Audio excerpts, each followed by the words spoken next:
Akşamınız hayırlı, hormatly kardeşler. Bugün Urcu Meclisimizin Nowatdaky sanında bir araya geldik. Toprak, e, yer bilen bağlanşykly mesele. Yani iň uly meselelerin aslında biri. Täze Türkmenistanyň belki-de e, gurulma sebäpleriniň biri diýip aýdyp bilersiň. Iň esasy gurulma sebäpleriniň ýa-da şu topraklı meseleni çözsek, o Täze Türkmenistanyň yarım çözüldüğü bolýar-da. Bu mesele näme? Şeylere aýdyp açmaly bolsa, Rus raşistik imperiýasynyň Türkmenistanda yer barada gurunan we ýöretmäge dowam edip duran halk bähbitli bolmaýan düzgüniniň Täze Türkmenistanda ýatyrylmagy. Şol sanda yerin halka verilmegi, yer eýeçiliginiň täzeden dikelilmegi we yerin ykdysady dolanşyga girizilmegi boýunça kararyň ele alynmagi diýip o temamyzyň ady şeyler hakynda bunu biraz açmaly bolsa, ýa-ni has manysyna girmeli bolsa, indi bilýäňiz Türkmenistanda toprak halkynky däl, halka wagtlaýynça ýaşamana, öý gurmana, ýene näme etmäne berilýär. Bu berilen wagtdan toprak seninki diýip bermeýärler, döwletnama diýip berýärler. Yani bu näme managa gelýär?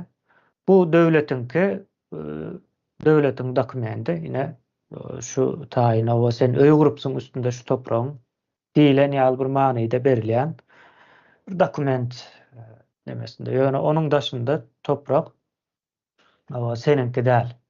Yani diňe öý gurýan we islendik wagty topragyň eýesi indi döwlet diýip görkezýärler-de topragyň eýesi pikirini ütketse ýene bir zatlar bolsa göne topragy elinden almak bahanasy bilen öýüňe belinden alyp bilýärler ýa-da ýykyp bilýärler-de şeýle bir ýagdaý bar. Bu ýagdaý indi haçan başlady diýip soramaly. Bu ýagdaý Rus basbalçylyk döwürlerinden başlady.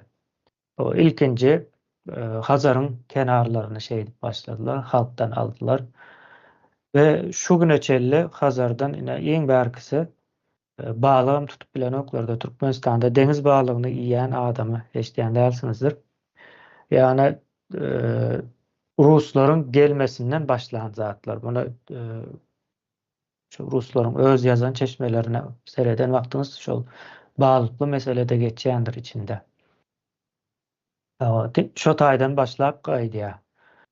Soň ýene-de şoňa değişli bir güden ine Marda ýa-da Etrek taraplarında bir güden adamlaryň topraklarynyň alynandygy barada özleri ýazyp geçýär.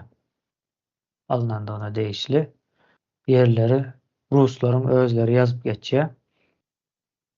Bu paça döwründäki bolan zatlar. Indi paça döwründen soňky bolan zatlar bar, kommunizm diýip. Indi kommunizmde hiç kim hiç zada eýe bolma ýagdaýy ýok. Diňe wagtlaýynça ulanýan diýilen bir düşünje bilýäňiz öň planda durýar. Nämemiş birileri baý bolsa has baý bolup gider diýilen gorky bilen ýöredýärler. Indi munyň bu söz aýtmamyň bir sebäbi bar. Toprak meselesinde de şeýle. Şey diýip gorkuzypdyrlar da soňky nesilleri. Ýoksam şo nesilleriň ata-babalarynyň elinden topraklaryny aldylar. Ýoksam özleriniň hep şu wagt topraklary bolmalydy. Ata-babalaryndan miras aljak. Şey diýilýär-de topragy diýe berseň diýe baý puly köpelip hemme topraklary satyn alyp has baý bolup gider diýilen ýaly neme bar-da. Buna ykdysady bir temalar okumadyk, ykdysadyýet bilen nä tanyş adamlary anlap biljeň bir ýagdaý we hakykatdan ham bunu aýdýan adamlar obada hiç bir ýeri görmedik. Ýa-ni Potrotyň ýa-da arendanyň mı diýilýär, näme diýilýän bolsa şonuň içinden kolhoz sistemasynyň ýani içinden çykmadyk adamlar we ömürlerinde de kitap okunan adamlar şolara şey diýip düşündirip bunandyryp bilipdirler. Ýöne aslında eýle däl. Ýa-ni näme diýilýär, bütün topragy satyn almak, eger güýji ýetýän bolsa da satyn almak ykdysady nemelere gaty ters gelýär. Hatda şeýle bir nemelere de seredip bilersiňiz. Ýine teknologiýa firmasy bardyr. Intel diýip. Intel ýani Microsoft'un bir ýa-ni hardware diýilýär-de. Kompýuter bilen baglanyşykly nemelerini öndürýän, şaýlaryny öndürýän diýeýim bir firma, ýa-ni Intel. Şol özü bilen ýarşarýaly bir firmanyň döremegine ýardamjy bolýar, kömek edýär, hatda elinden çekýär diýeýin-de, göni. Olam Ryzen bolmaly. Ryzen diýip bir firma, ýani Intel şu wagtky kompýuterimiz, käbir telefonlarda da ulanýan prosesorlar bar. Şol özü bilen ýarşarýaly bir nämeni döredýär, şonuň bilen ýarşyp ösmesi üçin. Ýani bu sistema düşünmeýän adamlara aldap bolýar-da, şeý diýip bir zatlar ortaga goýarlar. Endi bu meseleni geňişräk gurrun eders.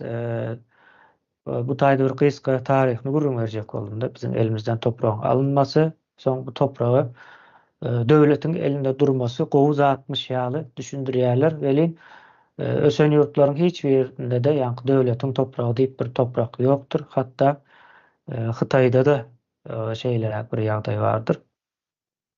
Ýani bir zat öndürmek üçin, bir zatlaryň ösmegini üpçün etmek üçin şol adamlaryň elinde bir eýeçiligi bolmaly-da. Ol eýeçiligiň iň esasy başlaýan ýeri toprakdyr, soň topragyň üstündäki mülklerdir.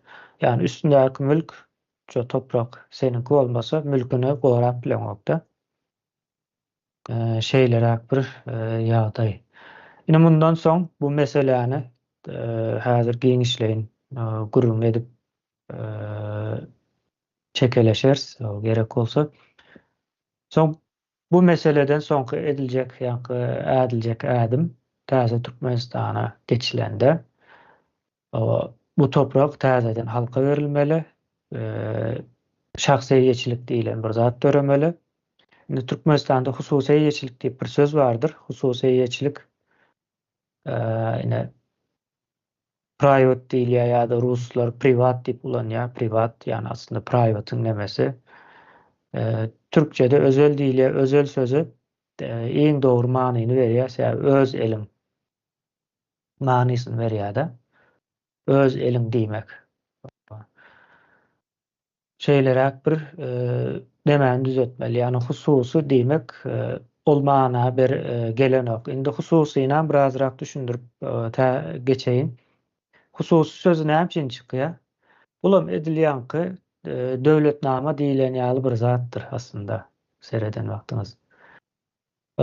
Hususy ýagdaýlarda şunu şeý dip özüňki ýaly dip ulanyp bilýän diýär. Hususy ýagdaý gutarandan soň bu seniň elinden alınıp bilinýär. Mysal üçin Türkmenistanda hususy kärhana diýendirler, hiç haýsam hususy däldir. Wagtal şolaryň eýelerine çağırıp, urup ellerinden pulunu alýandyr. Has başartma berse kärhanany elinden alıp özlerine türmäge basýarlar. Yegenler alypdyr diýibem aşagyna golunu çekip goýberýärler. Biznes şeý dip ýatýar. Ýani hususy bolandygy üçin ýatýar. Indi şahsy eýesi bolan bolsa-da şonuň, şo kärhananyň bunyň arkasynda kanun, hukuk bolardy. Adamlar özüni goramak üçin. Ýani kanun, hukuk bolmandygy üçin hususy diýip berilýär. Şeýle bir nemesi. Bunam geňişleýin. Bugün we soňky nemelerimizde gurrun ederiz. Şeýlelik bilen soň iň soňky meselesi bir ykdysady tarapy bar bu işin. Ýani ýeriň alınıp satılması. Indi ykdysady tarapy şo taýdan başlaly. Alınıp satılması welin ýöne alınıp ýeri şeýle bir zatda. Ýani alıp bir zat iýseňiz gutarýandyr. Ýa-da geýseňiz könelip ýertilýändir. Ýerde eýle bir ýagdaý ýok. Ýer bir ýere ýitmem gidenok. Hatda şeýle bir soraglaram soralýardy. Daşary ýurtlary ýer satylarmy diýip. Muny bu sorulmasynyň sebäbi bar. Ýa-ni daşary ýurtlardan gelip ýer alsalar, ýurt elden gidýän ýaly bir duýgumy berýär, bir zatlar bar beli. Ýöne o toprak şo taýda galýa, sen o topragy gazbam alyp gidip bilenok. Bir ýerlere de göçürmem bilenok da. Hiç bir ýagdaýda üýtgemeýär. Şonuň üçin taşalmaýan, ýeri üýtgedilmeýän mallar diýip bir neme bardyr. Konsept diýeýin, düzgün tertip bardyr. Buňa kanunlar bar şoňa degişli. Şeýlerek indi daşary ýurtlara satylmasynyň meselesi ýene-däm ykdysady bir neme bilen baglanyşykly. O ýurtlaryň dürli wagtlarda, dürlürek görnüşlerde edýän bir nemesi, hereketi diýeýin. O taýlara gerek bolsa birazrak üstünde durup geçer sebäbi şu zatlar bolanda näme zatlaryň boljanyňy biraz gurrungy edilmeli. Ýöne gatken nemelerine girmäne gerek ýok. Kime näçe toprak düşjek, ýene näme ol mesele eýem.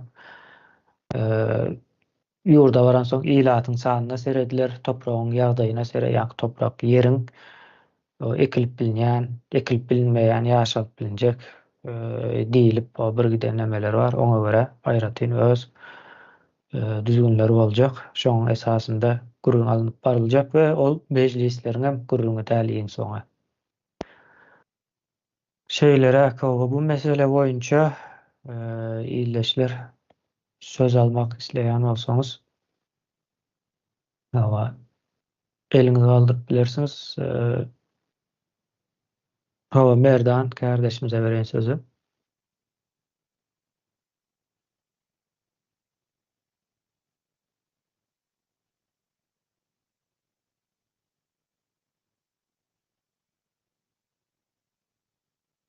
Ses gelen ok. Siz soramı? Indi gelýär, ýa-ni uzakdan gelýär. Nime? Şöyle bir düşünce var da bir ülkede kim we kimler toprağa eýe bolsalar şol ýurt eýesi bolýar diýip bir nime var, ne demek düşünce var da ýerden näre gelýän, ýani adamlaryň toprak işläp başlandan näre oturan düşünce de. Indi bunu bir çete aýyrsak, Rus imperiýasynyň bir datasy 1881-den bäri indi men Türkmen topraklaryna kökürdüm diýip ýaýra oran ýyllaryndan başlap bizim halkyň ýani aýdyp geçdik-de Marda, Balkanda, Semereçe diýe ýok taraplar, Fergana taraplarda, Türkistan diýip adlandyrylan da şo taýda halkyň işlenip gelen bir baý toprak, mes topraklarynyň elinden alınmagy da. Indi häzir tahqiq aýtsak 100 miň ograk gektar merf oazysynda bolan da şoň ýartyny Akbaşyň hasabyna geçirýärler. Ýartynam ýene-de ýanky elden alınýar, gara bar elinden halkyň. Indi buna näme üçin edýärler? Ýani boyun egmedek bir halky boyuna gidirmek üçin şu topraklarda kolonizat hökmünde oturmak üçin edilýär. Indi Taşköprü diýip bir ýer bar, Suwatky Mar welaýatynda. Şu taýda ýani iki sanjaryň üstünden bir bakteriýanyň üstünden forumly işlenýän topraklar bar eken, Pendi ýaýlasynda degişli. Ony onsoň ýani Rus imperiýasy 1896-njy ýylda birinjilik bilen kärendi sistemasyna girdi. Ýani birinji 3 ýyl 6-dan bir bölegini taks hökmünde tapşyrmaly, soňky ýyllar bolsa 5-den bir bölegini tapşyrmaly. Ýani şeýdibim halkyň elinden öz topraklaryny gaňryp alyp ýene-de özüne kärende berýärler da. Buna da nägile bolan halkyň hiç hili ardy dinlenen ok, ýani basyp alynan ýurtda. Indi ştaýda nägile bolan halklarymyz bar, bizim ata-babalarymyz Balkan tarapdan, Penji tarapdan, ondan Kerki tarapdan nägile bolanlar öz topraklaryny, ýani barja malyny elinden aldyrmakka Owganistana, Irana göç edenler bar. Bulary yerli dönüklerini, üstünlerini tespit edip, ýani öz dokumentlerinde geçýärdi atlary. Şolaryň üstünden bilip göçmenler öýlerini ýakyp, yerle ýegisan edip mallaryny ellerinden alyp, hatda şu inson halta buğdaýyna çelle alyp galýar ekenler de, ýani halky daga diýerler. Ýani ýersiz, topraksız, bir köksiz goýarlar. Onuň bu näme üçin edilýär diýip alsak, ýani Soýuz döwründe bizim ýurtda bir usta adam bolan Kukuruznik diýen bir nemesi bardyr, ruslaryň samolyoty. Şoňa bir maket türedi soňam samolyotyň özünde diýär. Ýani Ural motorynyň düýtini ulanýar, garaz eldak bar bolan zatlaryny ulanyp şonu döredýär da, ýani öz nemesi ökünde, ölüm ökünde. Ýani buny howa uçurmak, ýani ulanşa girmek niýetinde ulanýar. Aýny tamamlan wagtynda da buna da döwlet diýip böyle atlandyrýan, ýani Rus hyzmatyndakylar gelip men eline nime diýerler da, eline fakýarlar. Şeýle bolmaly däl, ýani uçurmaly däl, ulanmaly däl. Ýani sen granitden geçip gereğini daşajakmy, ýani narkotik getirjekmi diýip, ýani şöyle töhmetler bilen ýani adamy şo işinden sowaşdyrýarlar, ýani janyny bezdirýärler da. Indi bizim gurucu meclisin niýetindäki, ýani tema diýip halky elinden alynan topraklary gaýdyp bermek, olanda näme üçin gaýdyp bermeli? Ýani başda aýdyşmaly, ülkede kim topraga eýe bolsa, şol ýurt eýesi bolýar da, ýani oturumly kök kurýar şo ýurda. Ýani goramalan bolsa, östirmelen bolsa, eýeçilik gözü bilen ýöredilýär. Ýani o taýda ýanky bir böyle önümçilikden gurrun berdim da, bolam öňe teknologiýanyň başy diýip alsak. Elbetde köp zat bolan satyn alma ýani başy da şol bilimiň, ýani ilimiň başy bolupdy. Şu zatlar etmejek bolan biriň hatda öz oturan ýermeden, ýani 8 sotka ýa 16 sotka diýip şona matlaýynça diýip berýärler da. Şol kök kurmasyn, önümçilik etmesin, milli duýgy oýanmasyn, ýani ýurduna eýe çykmasyn diýip şonuň ýalyadaýlar öňünden alynýar, gaçylýar da, öňünden gaçylýar.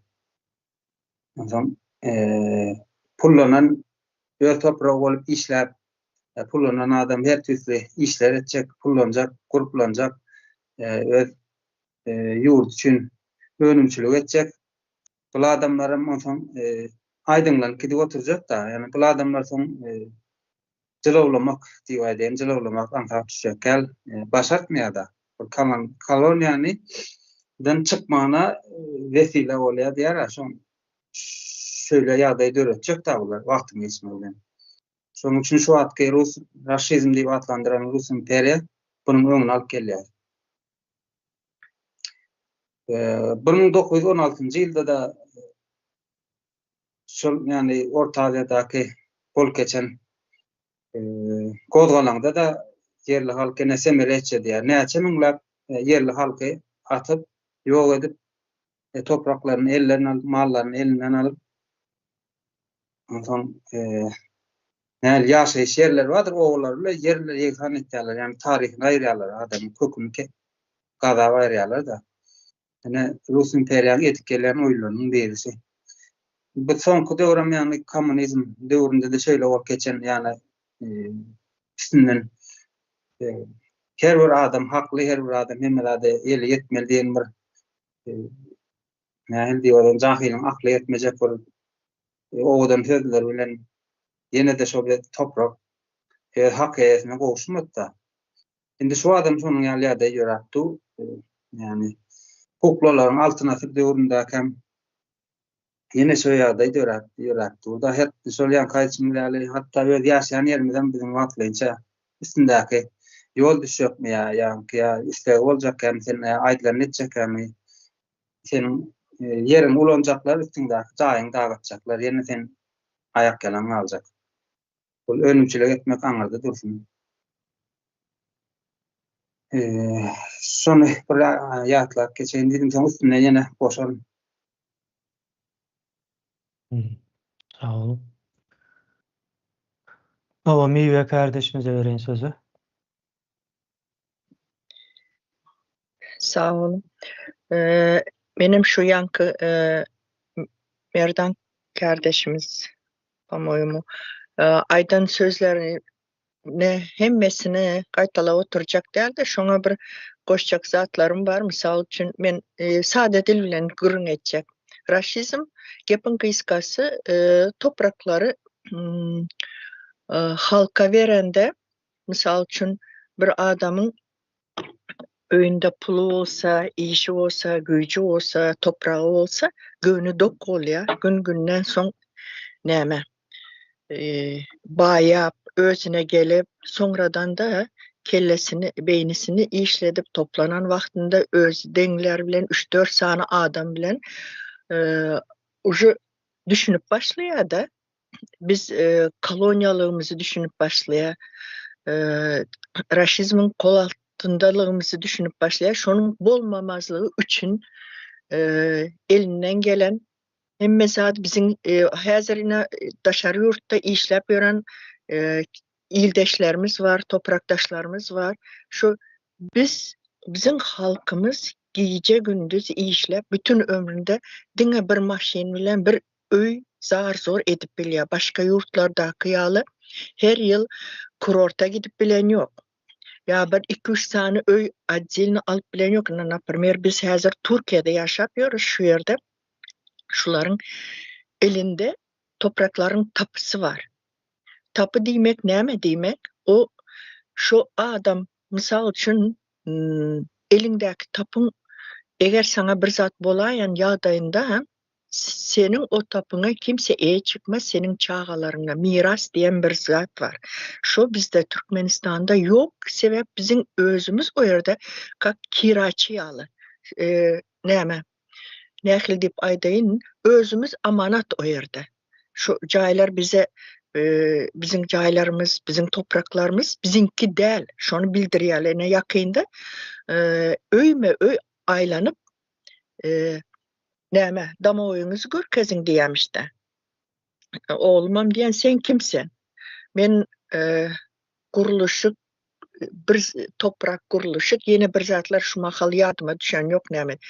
Tamam da adyň, familiýaň bardyr, hani bir elinde bir dokumentin bar, görkez maňa.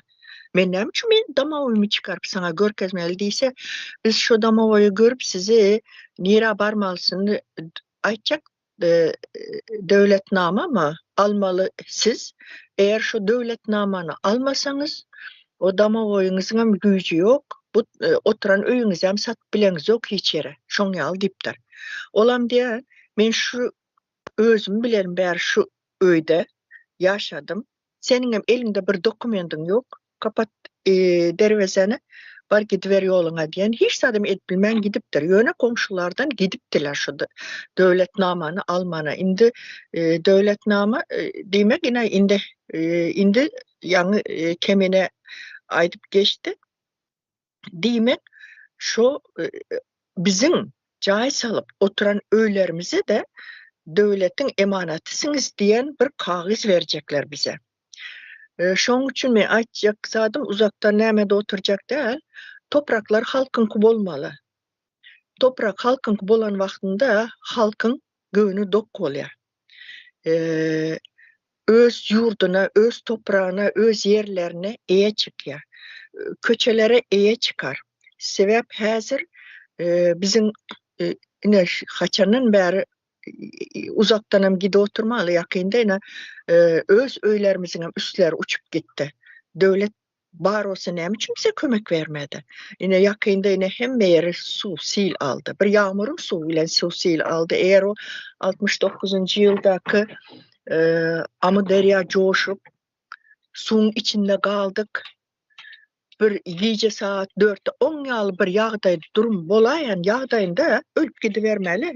Şu wagt şu halk öz güçleri bilen näme edip çuval daşları getirip şu Amudaryan kırasyna näme edip bir-birine kömek edip elde kömek olup vertolyot her bir iş yerden vertolyot gelip adamları tamın üstünden spasat etti. Hani yağmurda öz gözümüz bilen gördük. Bir ayal bir yağmurun silinde näme su bilen yuvarlanıp gidoteri 2 tane oğlan varıp elinden çekip çıkarıp aldı. Devlet yok. Topraklar halkınki olmalı. 97-98-nji ýylda bolan wakany aýdyp berende oğlum Aşgabatda okuýardy. Bayanda okany üçin gije bardyk. Şo Ýalkym owasynda näme bar? Joran bardy. Şoň öýüne baryp bir gije ýataldyk. Giden zamanymyzda şo Ýalkym owasynyň gyrasy şuňaly 2 etaş, 3 etaş, 1 etaş akuratna öýler salynan. Şu çep tarapından giden şu çaylar yarım gece saat 4'te tur sesler var. Korkup oyanıp näme boldyka diýip soň birbirimizden soraýasdan soň şonda oğlu Joramyň maşynyna minip gitdi da diýdi. Yarım gece saat 4'te ekskavator o çaylaryň üstlerini urup düşürüpdir diýdi. Adamlar goh edip o ýerde näme edip durlar diýdi. Inha şu adamlaryň elinde kagysy bolmasa inha edenlerini edip ýörler. Şoň üçin menem şu mecliste şu toprak halkynky bolmaly diýen näme gatyrlayan, goldayan tökmany suratda täze Türkmenistanyň başlangıcı birinci şu topraklar halkın özünde bolmaly diýip näme diýen goşulýan. Sizin söyleyen sözlerinize. Oldu. Hawa, sağ olun.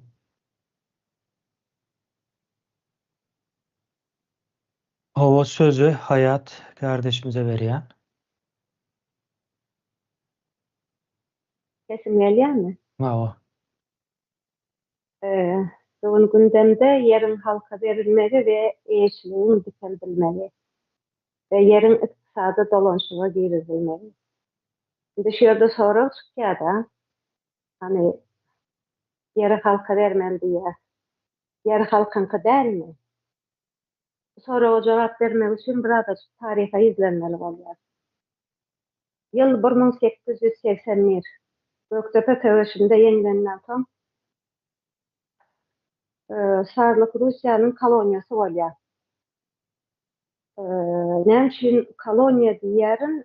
Sebebi başga ýurt tarapyndan güç bilen basılınyp alynan, sömürülen we öz ihtiýarlygy elden gidilen ýurda koloniýa diýilýändir. Sarlyk Russiýa türkmenlere agyr salgyt salýar. Hani nemedik kökürü başlandan soň agyr salgyt salýar. Paxta plantasiýalarynda yerli halkyň zähmetini ullanýar. Yurtdan nebit çıkarýar.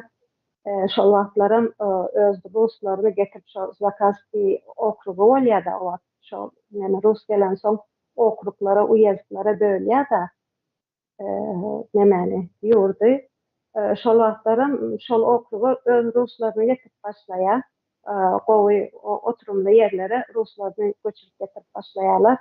Ve yerli halkın elinden zor bilen yerler alınıp başlanýar. Mesela Murgat Mülk İdaresi diýen bir idare bolýar. Şol yerli halkın elinden 300.000 desatin yerin alınandygy bildirýär da bilinýär. Bir desatinam 1.09 hektara barabardyr.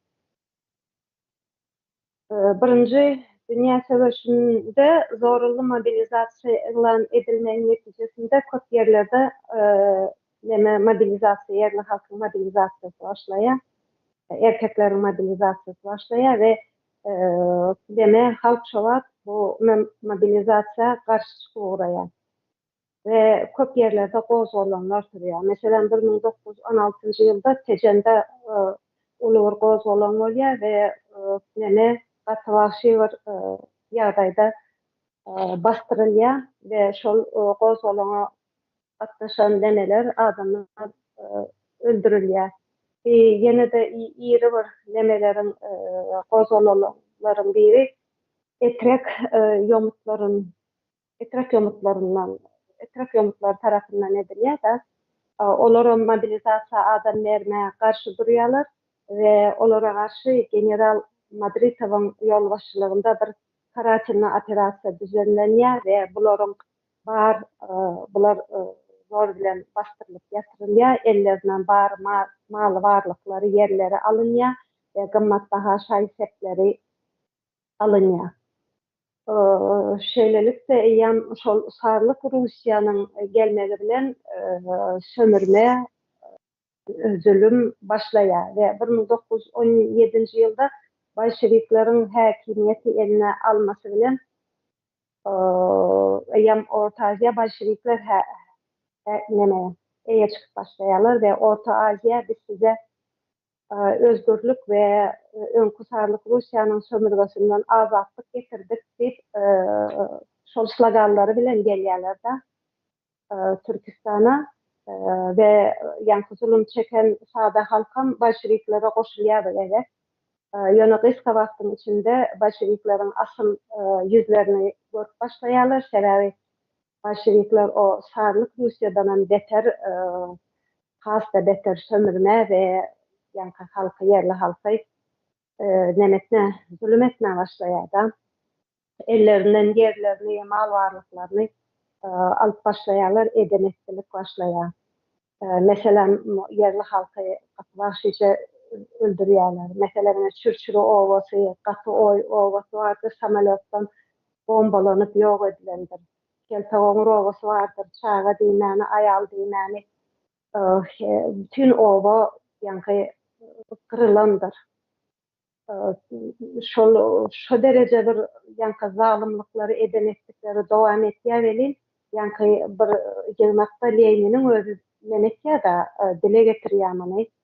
Diýär ki beýle öldürmä dowam ederseniz biz işletmäge gara işçi tapmaýar diýip dile getirýär da. Bu da munyň nähili derecede Bolşevikleriň ol yerli halky ezenligini, sömürendigini görkezýär.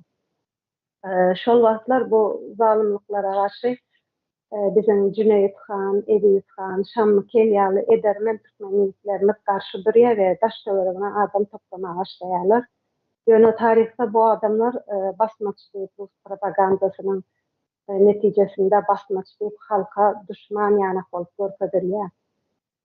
Ve bu halkyň ýa-ni sömürme we Bolşeviklere garşy nemesi hereketi tam 36-njy ýyla çelli dowam edýär. 1918-den 1936-njy ýyla çelli dowam edýär. Näçe bir 20 ýyl halk Ruslara direnýär da. Bu demek 1918-den 1936-njy ýyla çelli ýurtda grajdan urşuwalya diýenler isleri Bolşevikler ýa-ni Türkmeni iki bölýärler. Türkmeni öz Türkmenine garşy düşman etip koýarlar da. Bulan ben grajdan urşu diýip düşünýär. Leniniň ölümünden soň hakimiýet Staliniň eline geçýär we kollektivizasiýa barada çykan kanun bilen kulaklaryň elinden yerlere alınıp kolhozlara goşulýar. Kulak sözem kulaklara meselem aslında kulak diýen söz ýeri ýeri eýeleri diýmekdir. Ýöne bular halka düşman, halkyň düşmany ýana edip görkezilýär.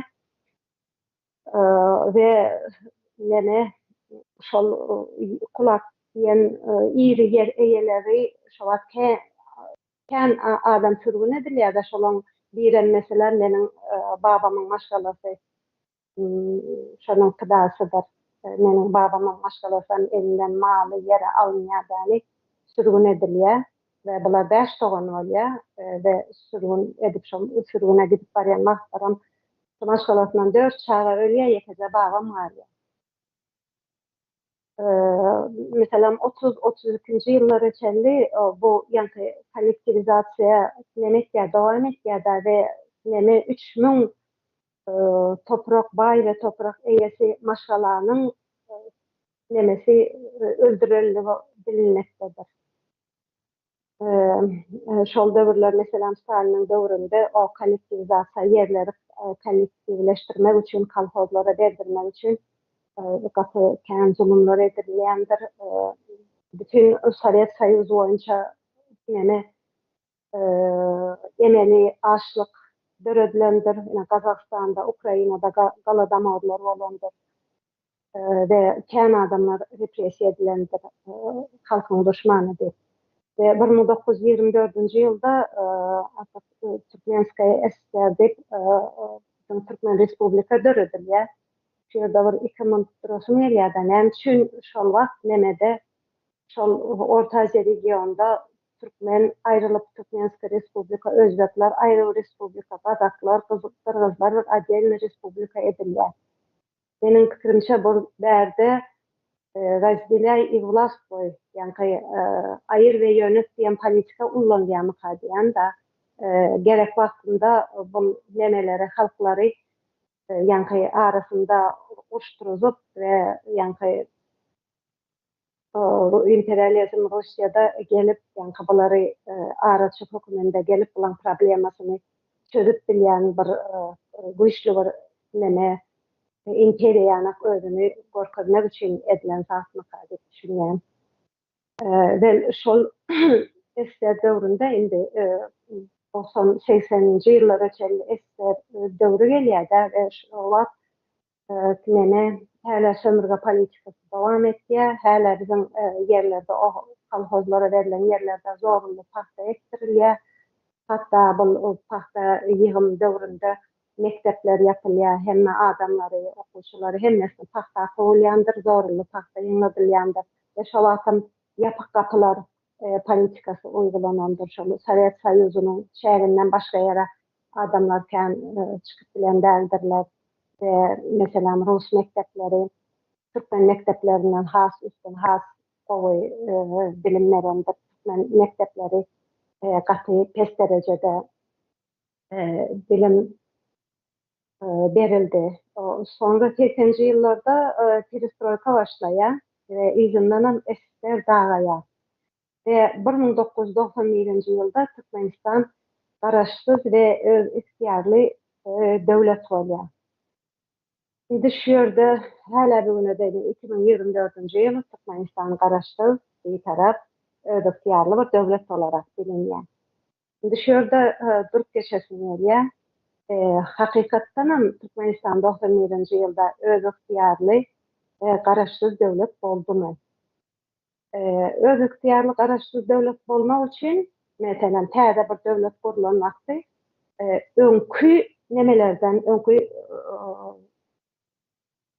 geçmişten bir saplanma prosesi bolýandyr. Mesela Pribaltika döwletler SSR'dan aýrylan wagty ilk ol kommunizm, sosializmden saplanmak üçin illüstrasiýa geçirilendir.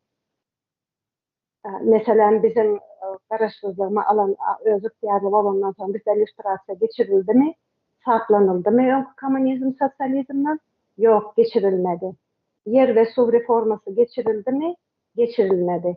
Demek biz öz ihtiýarly ve garaşsyz bolanymyz bilen ol kommunizmin ve sosializmin dowamyny ýaşap otyrys. Demek toprak halkyň elinde däl.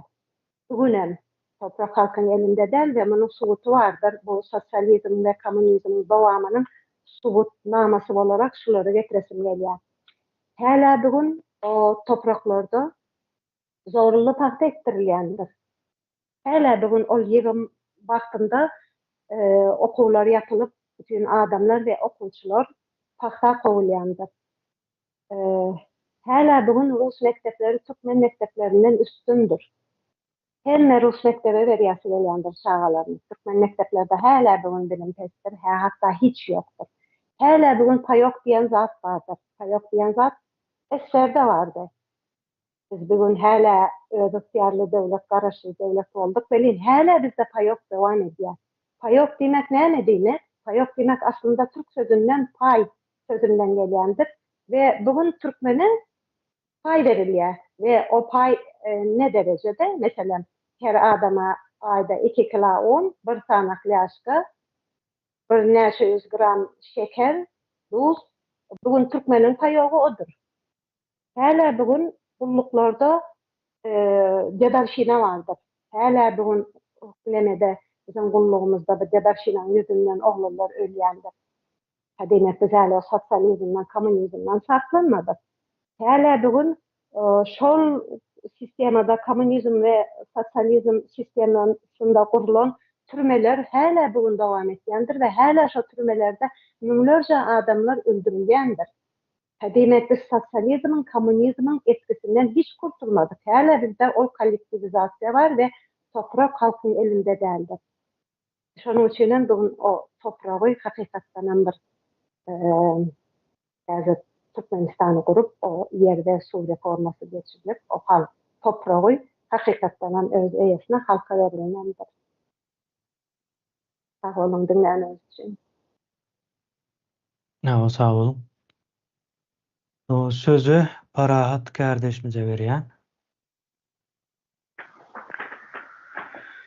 Sağ olun, hürmetli kardeşler, sözlerinize Merdan Bey. Men nime bellek geçirmeli. Yani orsor bizden basballı yerlemizdenim täzen baylamyzyň öňkü goýun nimaly, yerli baylamyzyň elinin basmagyny aldy, yerini aldy. Özleriniň yurtdaşyny, uzakkerlere sürgün etdiler. Soňra ýanky alan yerlerini täzeden ýylyň geçmegini aýlap meni özüne kärene berdi. Kärene demek näme demek? Men düşündüm kärene demek bu gulsun. Birinin gullusu, gulçuluk sistemasyna getirdiler. Gulçuluk et. Yani öz yerin gel. Hakkını tutma işgarsın sen. Gulsun. Yani şu yıllardan beri gulçuluk devam edip geliyor. Men yerim, sen yerin. O şahsı işimin yer değil. Öz yerin olsa ana karşılık yıllarından son neymemiş, yol düşýärmiş, neymemiş, stadion olacakmış, Akşehir vuruyormuşsun, Akşehir vuracakmış deyip neçe müň adamla yaşap oturan üýlerini yıktılar. Gaşada oğudan, gözel oğudan yerlerde yaşap oturan jaýlary yıktılar, söktüler, eline alıp köşüni yıktılar. Yani şol himmat misal öz yerin däl. Meňe berdiler. Ulukan öz ağamyny dawaryny hakymynyň gagasy Aşgabatda mollumdy. Ahire olukdy. Çağlara ýaşap berdi. Ulukan köşede plan jaý bardy. İşini ýeri bardy. Ana şonu beşartylykda söküp özüne taşdan jaý berdiler. Bir komnat, bir oturýan yer. Aýer jemi 3 komnat. Gide ulukan 7 komnatda plan söküp ýeri işini bakçasy ýeri bardy. Özlerim diýip oturan adyny özler däl eken. Bizim özlerimi kadýek özler däl eken. Alyp söktüler, ýumurdylar, yıktılar, alırlar. Bu demek öz ýeriň dälsiň sen gullum, gul diýmeksin.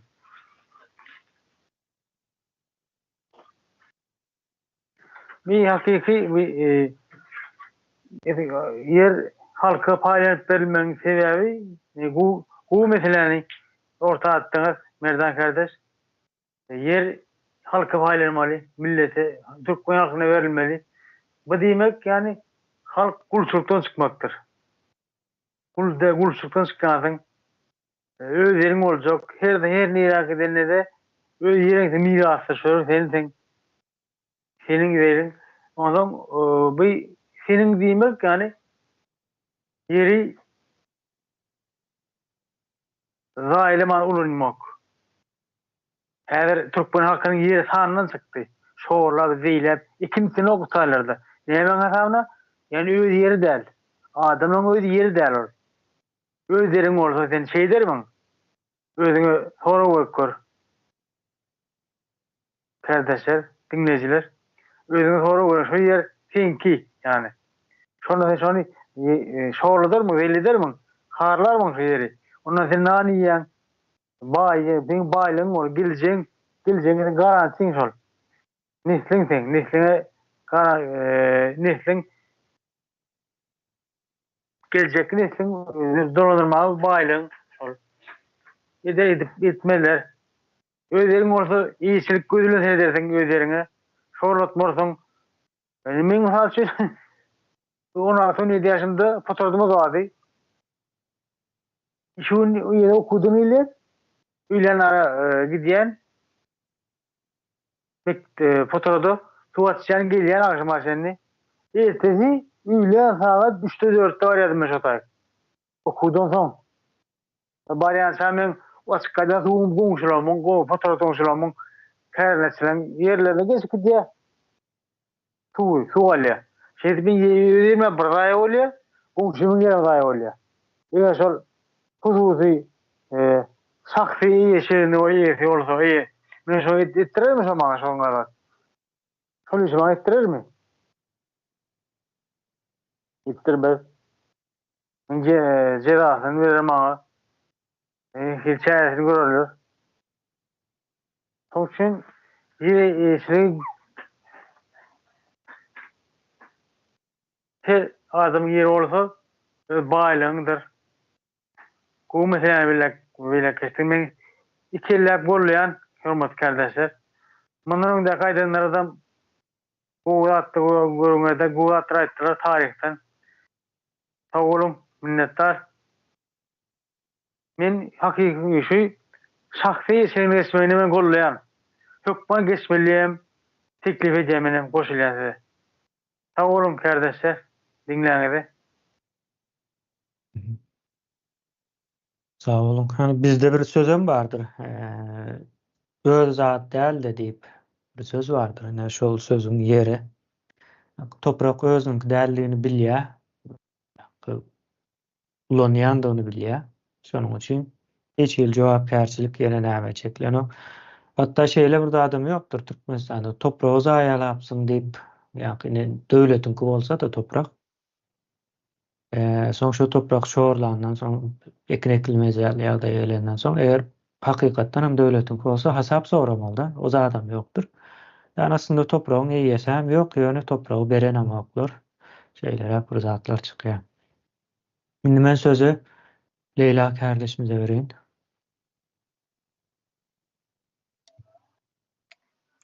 Salam kardeşler. Menem şu kardeşlerimin aytgan sözlerine koşulamam da başta bir savalım var. Ne sebepten şu wagtçalym yer halkynyň näsine geçmedi? Ne üçin ötmedi eken? Şundin saval var da şu meni kıynak geledi. Ne üçün ötmedi? Yer halkynyň näsine ötse, adyna ötse, mülk ötken diýip bolady. Kulçylykdan çykady. Adam bosunam yeriň bolsa bir zat bu ekip alsaňam sen baýysan.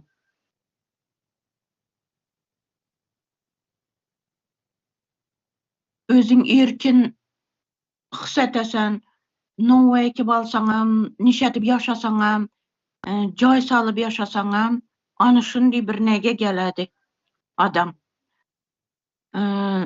Erkinlike geledi. Azatlyka çykady. Hem mülkni egesin diýip bir baýlyka ege bolady. Indi bizeni dogallarymız ba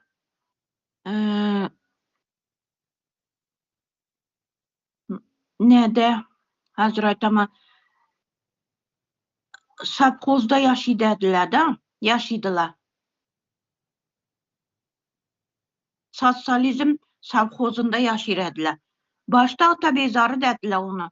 Son sosyalizm savhoza etip koydular. Son Navruz birleşige etip koydular. Indi hazırgı zamanda Şavat etrafı değil mi? Şimdi bir ütgettiler yeniden adını. Belli bir adda durup durganı yok. Yani savhoz. Olsun bu doğallarımızı yeri var. 3,5 gektar yeri var. Lekin adı yer adı näsini doğallarımki yerini özü hükümetniki. Hükümete hazır her yılına 3,5 gektar yere 7.200 manat ödeydiler her yılına. 7.200 manat. Indi bundan bakına bu yıldan başlap 3.000 manata ötüredəmiş 5 aydan mı 6 aydan 3.000 manat töyleysen. 6 aydan 3.000 manat töyleysen. Anışın diyetipdiler. Indi bu yer şunca yıldan beri alma, üzüm bağları var. Şu bağını hem pulunu ödek yatırla hem meyvesinden alıp yatırla. Bu yok hükümetimiz. Bekanun hükümetimiz. Anışın deyin näde bolup durupdylar hazır kıyınçılık ýagdaýda.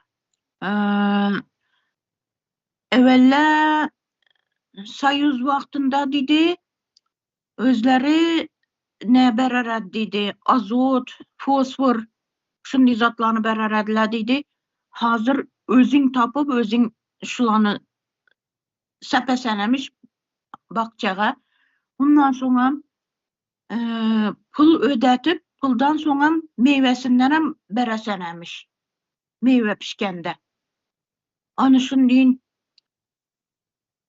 halkın adına ötüşüne menem ne etemem de ne üçün bu halkın adına ötmeydiken de hayran bolaman. Indi şunu halkın adına ötürüşü gerek. Bu yerneyi gesip oluşu gerek. Bu doğallarıma 30 yıldan beri pulunu ödep yatırlaşılar.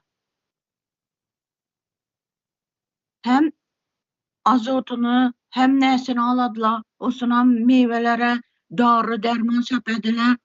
Şu darı dermandan pulunu vermeydiler dedi. Özün tapıp özün netmelisen dedi. Tayyarga eyyar näle hükümet gelip onlardan meyvelerinden aladı. Ondan sonra şu meyvelere darı sepkende dedi adamam zehirlenedi dedi. Öpke kesel, bağrı katma kesel bolup dedi. Köp komşularımız şu bakçalarını egeleri yanımızdağı dedi. Anışılar dedi köpsü zehirlendi dedi. Kesel bolup siroz peçin bolup öldü dedi. Indi şu doğanımız bakçasından ne bir 2 kat joy aylantırıp algan da mallarını bakadı şurada şu bakçanda verek deyişine ot çöp ekip olsun şunu ne için saldım şu joyunu dep üstüne gelipdiler hükümet.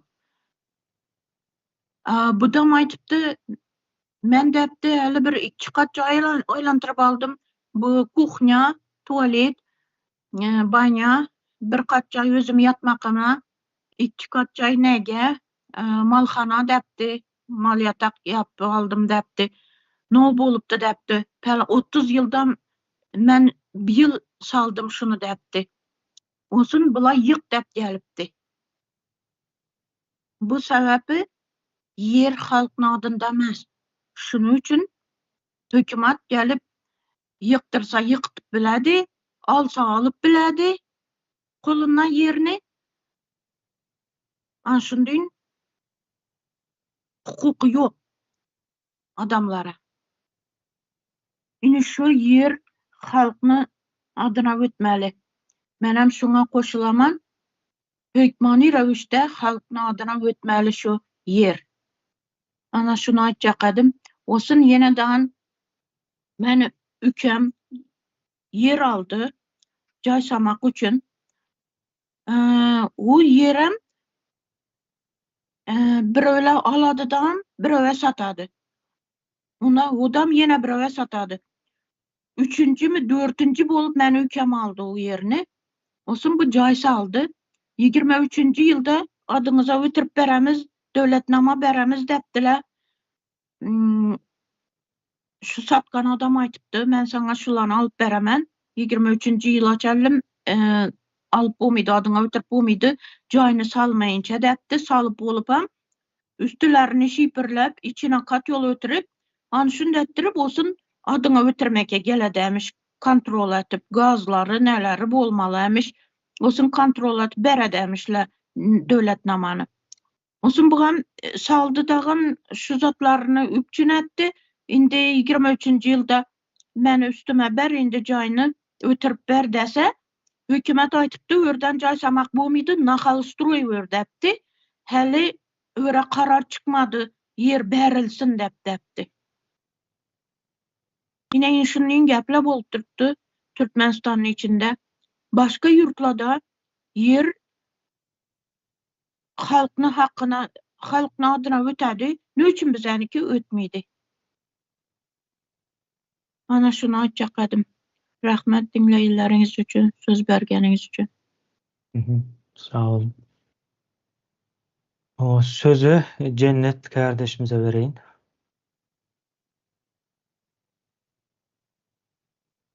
Sağ ol Merdan. Merdan, bizde yeni bir söz var. Yer eýesiniň gözünden su içer deyip. Yer öz bolanda öz gözi algar edi. Doğrudan biz şu yer su reformunu geçirmelidir. Yerler halka berilmeli hükman suratda. Şimdi sorap bilerler, yer halkınki dälmidi deyip. Däl. Sebäbi yerin bar, seninki däl. Ýöne seninki ýaly görkez ýerler, döwletnama berip eliňe. Ýöne islan wagty seniň eliňden alyp bilýärler. Sebäbi yer seninki däl. Wagtlaýynça ulanmaga berilýär. Edil altyn daýzanyň jaýyny ýykyp yerini elinden alşýaly. Yer eýesi bolmasaň reforma geçirilmese, kanunan gowramaýa, reforma edilip kanuny yerler gowralmaly diýip girizilmeli. Ne kerki am derýanyň üstünden demir ýol geçdi, maşin köprü bilen. Şu derýanyň boyundaky yerlerde jaýlaryny ýykdyryp ellerinden alındy. Ve halka kömegem berilmedi şu ýerde. Ýol geçýär. Eğer şu ýerde hakykatdan hem yer eýeler bolan bolsa, ýanyna bile gelip bilmezler. Kanun tarapdan gowralandy. Häzirki jenaýatçy topar bolsa, muny döwletnama, döwletiň ýeri diýip döwletnama berip ýörler. Yer hazinankydyr. Hazinada halkynky. Şo hazinany da halk deredi. Ýene de ekin ýerlerini arenda berýändirler. Onda da senin erkin bilen hereket etmäge goýmazlar. Depäňde durup onu ekersiň, bunu ekersiň diýerler. Soňam hasyldy depäňde durarlar polisler. Bular aýtmak bilen sözümi şu ýere baglajak bolýan. Biziň beýnimizi hemme zat döwletinki, hökümetinki diýip, soňam siýasata goşulmaly däl, hökümet çözýär diýip oturtdylar-da. Döwlet eýeçiliginde bolan üçin ýurt tozýa, yerler bozulýar, korrupsiýa dörýär. Ruslara biziň toprak däl-de resurslarymyz gerek. Imperiýany aýakda tutmak üçin Türkmen halkyny jahil, garyp edip sömürmek olan amacı. Toprağın olmasa sen hiç kimsin. Şoň üçin toprak eýesi etmeýärler. güçlenmesin, ayağa kalmasın diýiller. Bunu da Rus ak padşasy Türkmen topraklarını 1881-nji ýylda basyp alandan soň 1924-nji ýylda da Türkmenistan territoriýasyny çyzyp berýär we agalygyny sürdürýär. Türkmeniň el bilen ýöredýär. Göktepe söwüşiniň taryhy uzun ýyllaryň plany bilen protokollaşypdyr.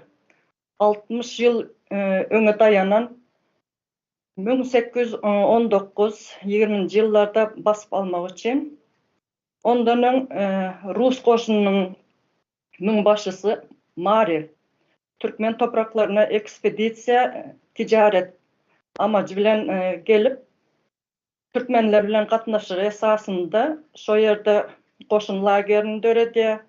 Ondan soň 1820-nji ýylda Rus goşunynyň başlygy Ak padşasyna ýazan hatynda Türkmenler Ruslara boyun bolmalydyr diýilýär.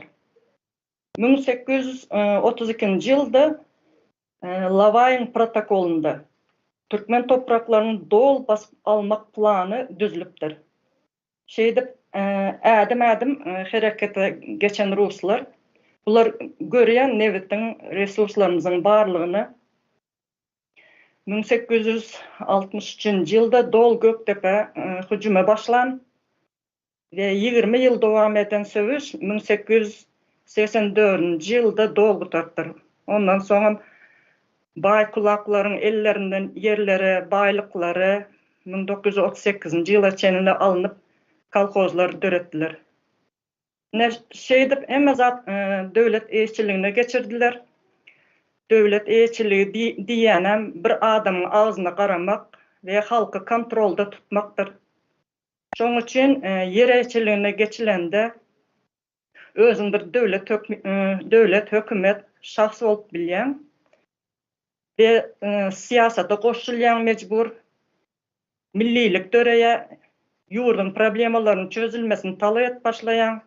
Meselem internet olsun, gazın hasagyny sorarsın, ýollaryň düzgün bolmasy, buların hemmesi toprak eýesi bilen bolmagy bilen bolýar. Men şu Türkiýanyň toprak reformasynyň taryhyna baktım. Olaryň reformasy 1928-nji ýylda köýliler topraklandyrmak Atatürk'ün talimaty esasında mecliste dile getirildi. Ol wagtlar Osmanlı baýlar bolupdyr, agalar diýilýär. Olar garşy bolupdyrlar. 1929-njy ýylda mecliste karary berilse-de başa barmandyr. Sebäbi ýene-de şo Osmanlı agalary topraklaryny bermendir. Toprak reformyň amajy köýlülere dağılmagy. Osmanlı agalaryň köýlüleri zulüm edip ellerinde işledýändigini görýär. Atatürk ve bunu düzetmeli diýip köýlülere toprak eýesi etmeli diýilýär. Şol agalaryň ellerinden alıp sebäbi olaryň gaty inanılmaz uly ýerler bolupdyr. Ýöne täze gurulan jemhuriýet bolan üçin agalaryň ellerinde güýçli yaraglar bolupdyr we meclislere de gatnaşypdyrlar. Şeýde başa barmandyr. Uzak ýyllaryň dowamında jemhuriýetden güýçli bolan üçin agalaryň ýöne Atatürk altyapysyny, zeminini gurýar, yer reformasyny köýlülere topraklandyrmak. O wagtlar köýlüler köle ýaly işledenler üçin köýlüler köýlerini taşlap uly şäherlere göç edip başlaýar. Sanaý ýerleri işlemäne. 1936-njy ýylda ýene topragy dağıtmak diýip muňa toprak tanadyklaryna zordan osan berilip başlandy. Ýöne adamlar güvenmendirler, sebäbi gorkarlar agalardan elimizden alar diýip. Hakykatdan da şo wagtyň agalary sözü geçýän güýçleken jemhuriýetdenem. Iň soňy 1945-nji ýylda çiftçi topraklandyrma kanuny diýip mecliste kabul edilip Son 1960-70-nji ýyllara çenle kynçylyk bilen dowam etdir yer reformasy. Şoň üçin bizim şu reformany geçirmeli we mecliste karary alınmaly. Kynçylyklar aýyrmak üçin gürrüň edilýär, düşündirilýär. Şular aýtjaklarim. Sağ olun dinläňiz üçin. Sağ olun. Sözü Malik kardeşimize vereyim.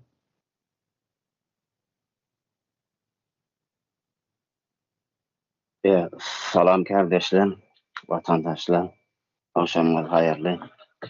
Şimdi şol toprak nememizde bir halkın elinde değil, bilen şol soru çıkanlarına mağanda kadar inillerim halk düşünen nokta bilen ok.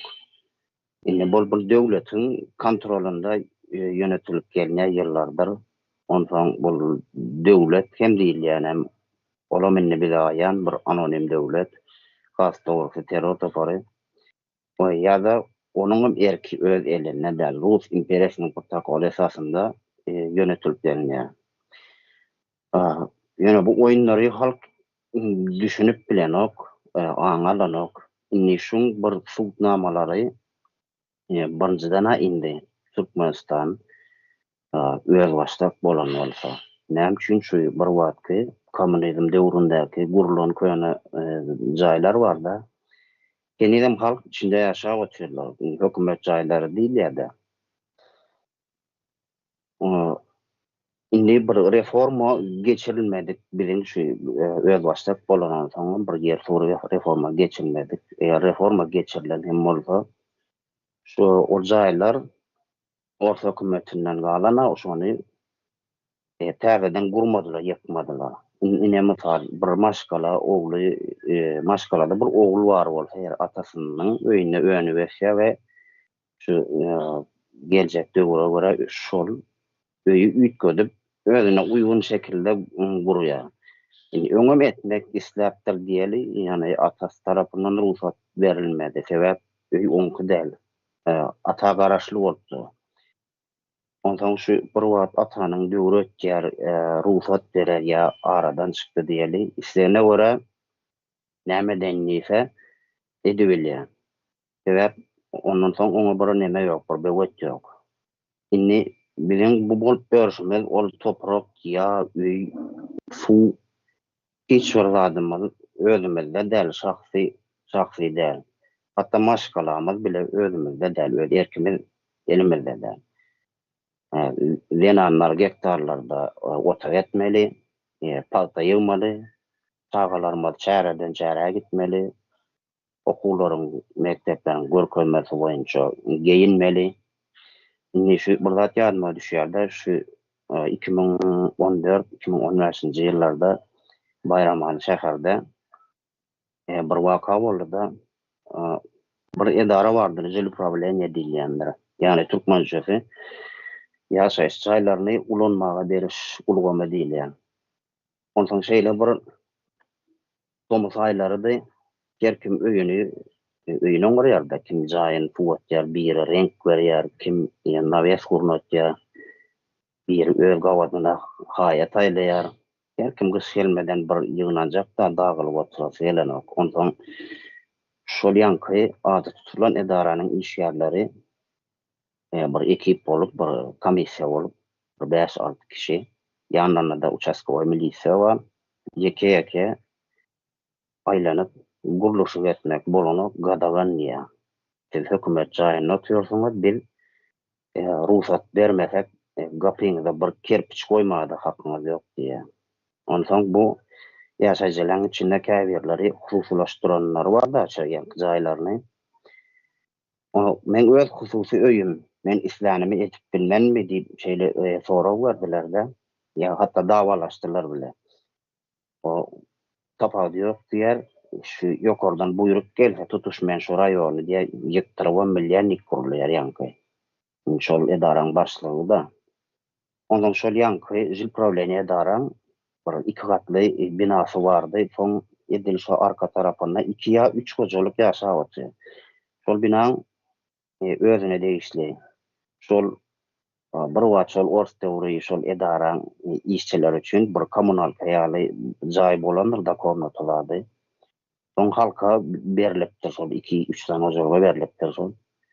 Ona şu ýollan seredende bir tarapy bir edara diýipdir, o tarapy görnenok edil ýollan seredende görnýän tarapynda olam edil şol aýda nemetdi. Şol aýala perestroýka etdi. Ona şol işinde neme bardy?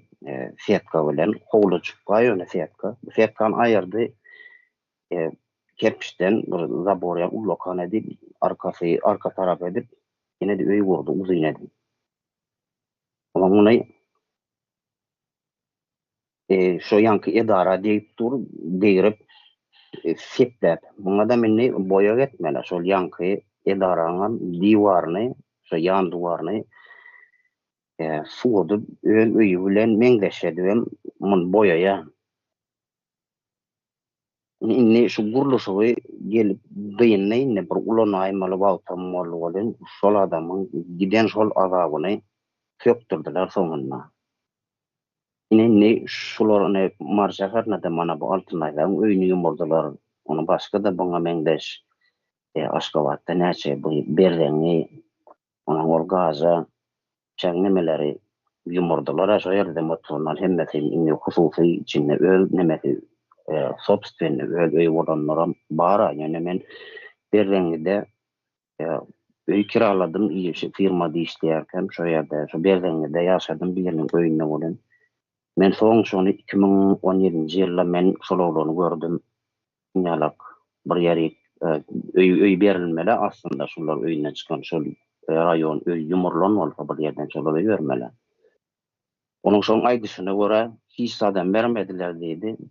10 halda sement berdiler. 2006-njy ýylyň gurulýan. Ondan soňky ol bu gaza zat ýumurly 2017-de ýumurly da bol şol olimpiadaň öň ýanlary idi. Olara hiç adam berilmedi. Inen şu zatlaryny topragyň halkyň eline däldiginiň açyk suwutnamasy şu. Sağ olun. Aýçaklym şulardan ibaret. Sağ olun. Sözü Halmurat kardeşimize vereyim.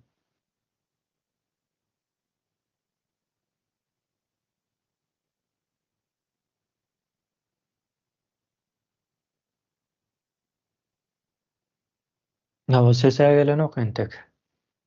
Mikrofon yapık.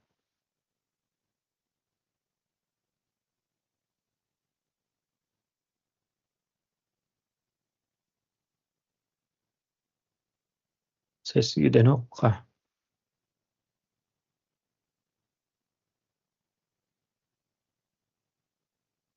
Onda men devam edeyim. O sözü Merdan kardeşimize vereyim. Yok geldi. Aha geldi. Mene mesele sonra botul. Yok aytdım. Bizim garaşıp dur. Ses geliyor. Yetiştiren atmanı bärik bärde biraz tüýärler. Bolýar. Salam kardeşler. Bağışlan biraz sesim goýuzar bokurduğum galypdy.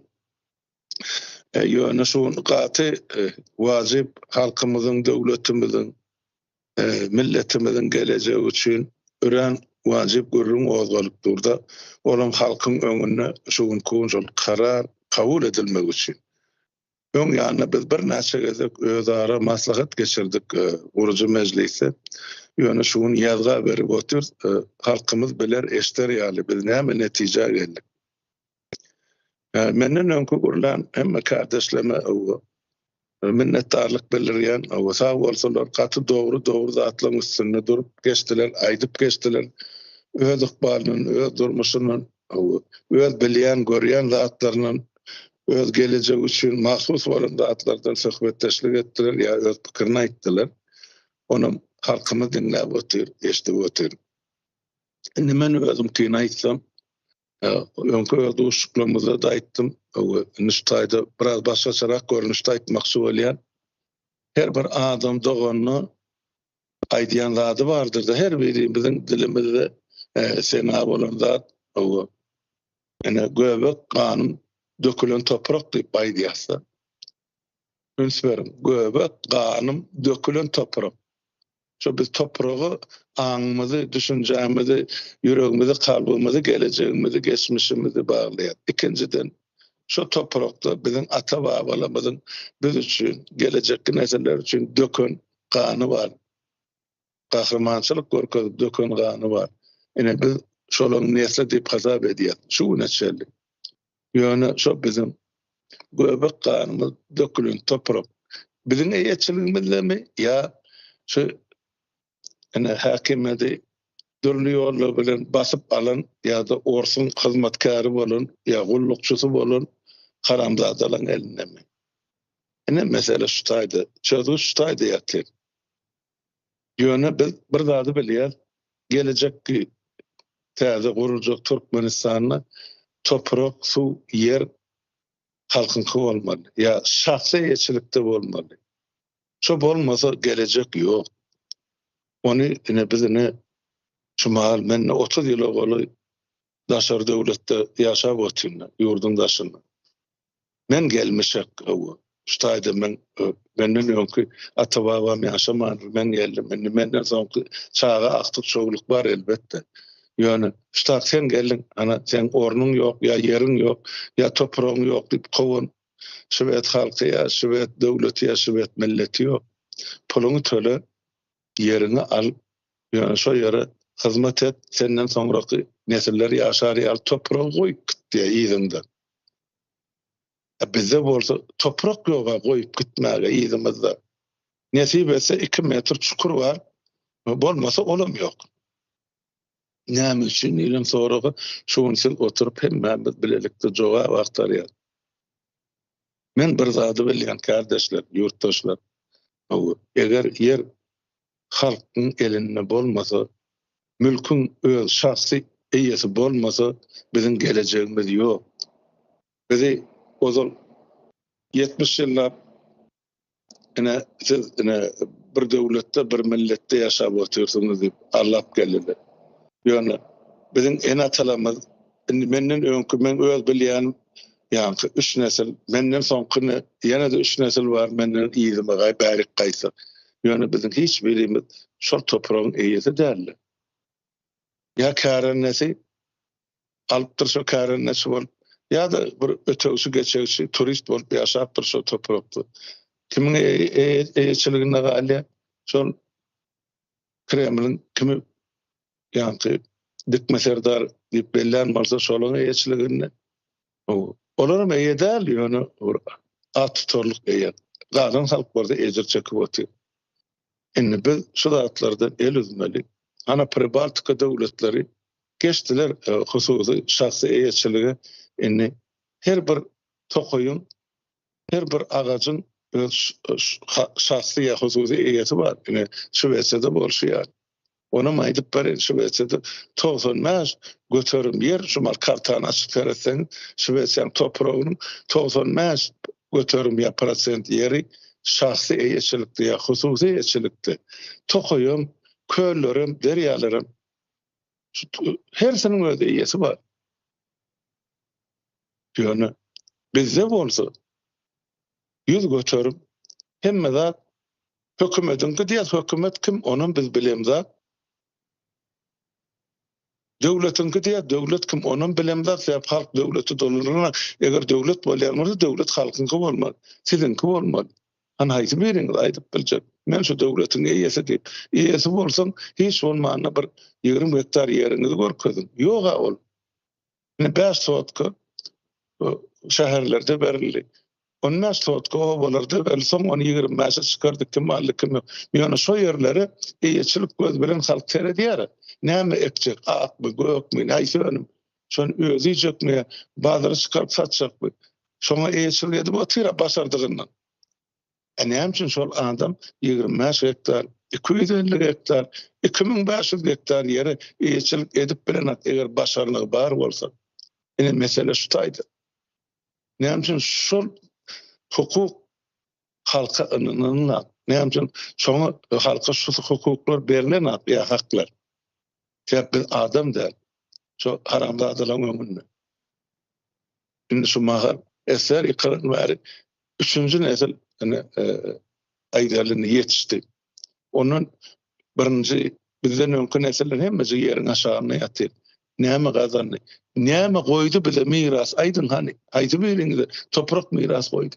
Ýok hiç. Şoň üçin Türkmenistanyň geleceği ol siyasi guruluşdan öňürti. O biz siyasi ideýasyny bizde siyasi reforma bolmasa hiç tat ýokdy. Men biraz başgaçarak aýtjak bolýan. Yer suw reformasy bolmazdan siyasi reforma bolmagy mümkinçilik ýok. Bolmaz o. Bizde diňe kanuny noktaý nazardan şu zatlary hususy şahsy egeçiligi, ýeri, mülki adamlara paýlap bersek, yani şondan soň beýleki reformalarym, ýollarym ýa uğralar diýen men durnukda ynam bar. Adam ýa parahat kardeşim aýdyp geçdi, öň ýanyna ana hayat kardeşim aýdyp geçdi, gül kardeşim ay hemmeňiziň aýdany şoňa baryp diýre kardeşler. Şahsy ýa hususy eýetçilik bolmazdan biz hiç kim. Şol döwlet ýok, bizinki de topragyň eýesi bolmazdan biz hiç kim. Biz bir ýöne ol ýa peşmek diýen bir söz bar bilemek ýokary taraplarda näme bolandy bizde ýa Balkanda şol oğulun boğulu ýeliň uğruna sirip ýel eýle öse beýle algap berin aňyrdan öse başga tarapy algap berin peşmek diýilen bir ot bardy kökçü zaty. Ene biz kökçü zaty millet şuma. Kökümüz toprakdyr. Ataba onu şu toprak için kan yoktu. Indi gelgeline şu karanlığı adları vermeli olduk mu şu toprak. Mesela şutaydı. Çözgüdüm şutaydı. Sonra doğru çözgüdüm meclise tapılıp otu. Benim şu fikirlere koşulayan, ikellap kollayan sağolun dinlenmişim. Sağ olun. Sözü Merdan kardeşimize berýän.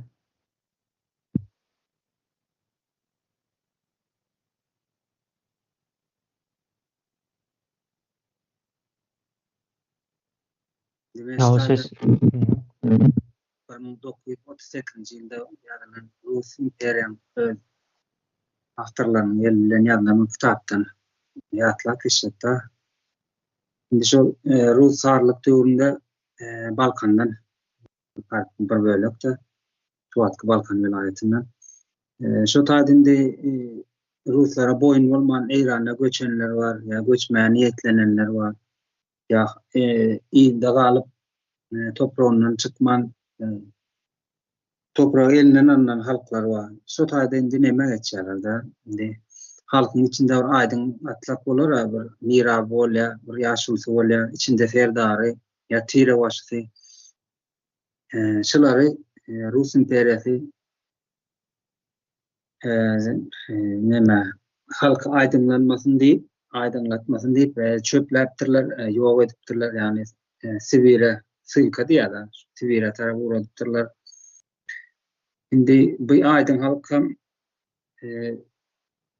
halkyň erkin bolmalydygyny, ýani toprak özünikidigini, şo Rus basgynçylaryna garşy görüşmelidigini ündäp, ýani halka ýol örkeýip duran bir gatlap da. Indi bunu belli kesek, indi şu wagtky mediýanyň ýani hakyna tutma medialar vardır. Türkmen portaly, Salam News, yani bölekleri ya satın alma blogerler vardır. Satlık özün medeniyet işleri pasaplar görün yanlışlık bilen. Bularda hakkında senzuru şu dövrüm Ruslarlık sen dövründe varken yani şu atkı Aşgabat şu Aşgabat diye adlandırılıyor ve şunda çıkan gazetelere halkı tolgunlandırıp bilecek makalalar yazmalı deldiğini kararını alıyorlar. Yani şu bol geçen gırgınçılıklar, baskalıklar, rekvizitler geçip şolatlarını yüze çıkarmalı deldi senzuru belirlerlerdi. Şimdi bu verde dursun, ben geçenerek meclislerin yerinde atlak geçittim, Suatky Murgap etrafının yerinde Atalevin Tayhan birleşik deyip atlanırlardı. Şu taýda göçüp baryan bir göçi yerli ýaşaýjylar we Rus gyzylary diýýär, kommunistlerden biri öňüne geçip saklajak bolýarlar, esasy goşun gelip kırgına bereýinçe. Bularam hersine borok görüp geçki diýerler bolýan. Indi mesele taýda näme üçin şu halky göýüren ok. Rus imperiya bolsun ýa-da komünistler bolsun näme üçin göýeren ol. Sebebi toprakda boyun egdirilen halk gerek. Bir sany yürekli diýip aýdyn, ýani hakyky yurttaş atylsa 5 tane yürek ökçede bolup duranlar şondan sapa galmaly, ýani boyun egmeli. Boyun egdirilen halk gerek. Ýani koloniýanyň dowamaty üçin diňe boyun egdirilen halk gerek. Aýdyňlar ýok edilmeli. Aýdyň düşünje berip biljek ýa pikir edip biljekler ýene türmelere ýani Suwatga odan depe diýip atlandyrsa bu taýlary gawylmaly, ömrü kül edilmeli. Indi toprak meselesine dolanyp gelsek, bir ülkede yani yurt eýesi kim bolup biler? Toprak eýesi bolup biler. Toprak özünden näme döretýär diýip sorasak, toprak özünden birincilik bilen erkinligi döretýär. Erkinlik dörese näme gelýär adama? Birincilik bilen kulturasy dikelýär. Yani dilinden başlaýar. Kulturanyň başy dil. Ondan soň kultura diklenen soň erkinligim ýanynda dowam edýär, önümçilik başlaýar. Önümçilik sana näme üçin edýär? Modern dünýäni, ýani dünýä bilen bir aýakda ýürümämi üçin edýär. Dünýä açylyp bilen, ýani teknologiýalar, bir gelişmeler dünýä bilen aýak uýdurýar zaten. Oňa sen önümçiligiň mudam dowam edip dursa, önümçilik nämäni sabitleýär, ýani ýönünde saklaýar, ýani adamyň erkinligini dowamyny berip bilýär da önümçilik. Şoň üçin toprak eski zaman, ýani eski döwürlerden bäri bir ýurdun ýaşaýjysy üçin önemlidir. Şu adam topraklary elinden alınan halk var da Türkmenistanyň territoriýasynda şonu ýygyna gaýdyp almalydyr. Yani bir bar bolma bir şertidir. Şonu ýatla dendidim men. Sağ olun. Sağ olun. Sözü Arslan kardeşimize berýän. Sağ olun Merdan. O kardeşler hemme zatları, misalları, faktları bilen getirip gürrün verdiňizlerde. Doğru hemmeceğim. Bizim ýagdaýlarymız mene meselem 4,5 ýyldan beri edilip duran gürrünler, çıkışlar var.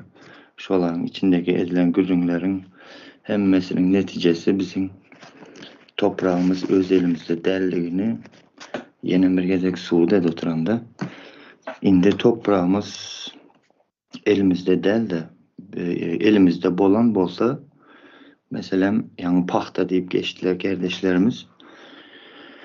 O bize mene 9 klas okadık da hazır 11 klasaça götürdüler. Yani 11 klasta da 9 aylap pahta ve pahtanın süyümünü şoňa zatlar bilen yetiştirdiler bizler okadıp. Bu bizi bir Rus imperiyasının gol astında tutma bir mekanizmi, taktikleri da eğer toprağımız elimizde bolan bolsa bize pahtanın süyümünü däldämi toprağı neyle bir adamzadın durmuşunda neyle ulu rol oynayandıklarını düşündürlerdi, öyledilerdi. O kıynalsak da bizde yok, tersine hemmezat. Indi toprağın neyle gücü var diysen adamzadın durmuşunda bu adamı yani medeniyeti, kulturası ondan başka da yine ahlak düşüncesi gatıken ulu oynayan rolları var ama bunu gözde görüp olmayar ama şu durmuşumuzda yaşap geç otururuz bu zatları. Şimdi asıl neme toprağımız elimizde olan olsa bize yankıya pahta deldanı nebiti, ondan gazı, o zatları öğretirdiler. Kıynalsak da bizde yok. Ortaokulda hiç olmasa şu sizin baylığınız bu toprak. Bunun aşağında nebiti var, gazı var. Bunu nesillerinize geçirmeli. Zat deyip bize bir 200 gram bir stakan nebiti getirip görkezip o kadar attılardı. Ama yok yukarı bilimler üniversitelerinde hem yoktur o zatlar. Bizi tam tersine öz toprağımızda Rus imperiyası gelenden beri sürgün edişi yani hazıram 21. asırda bizi Türkiye'ye sürgün edip durlar. Her yere sürgün edip durlar. Her hili nime yolları bilen manipülasyon yolları bilen değil ama her bir maşkala 2'ye del 3'e 4'e bölünüp başladı hazırlar.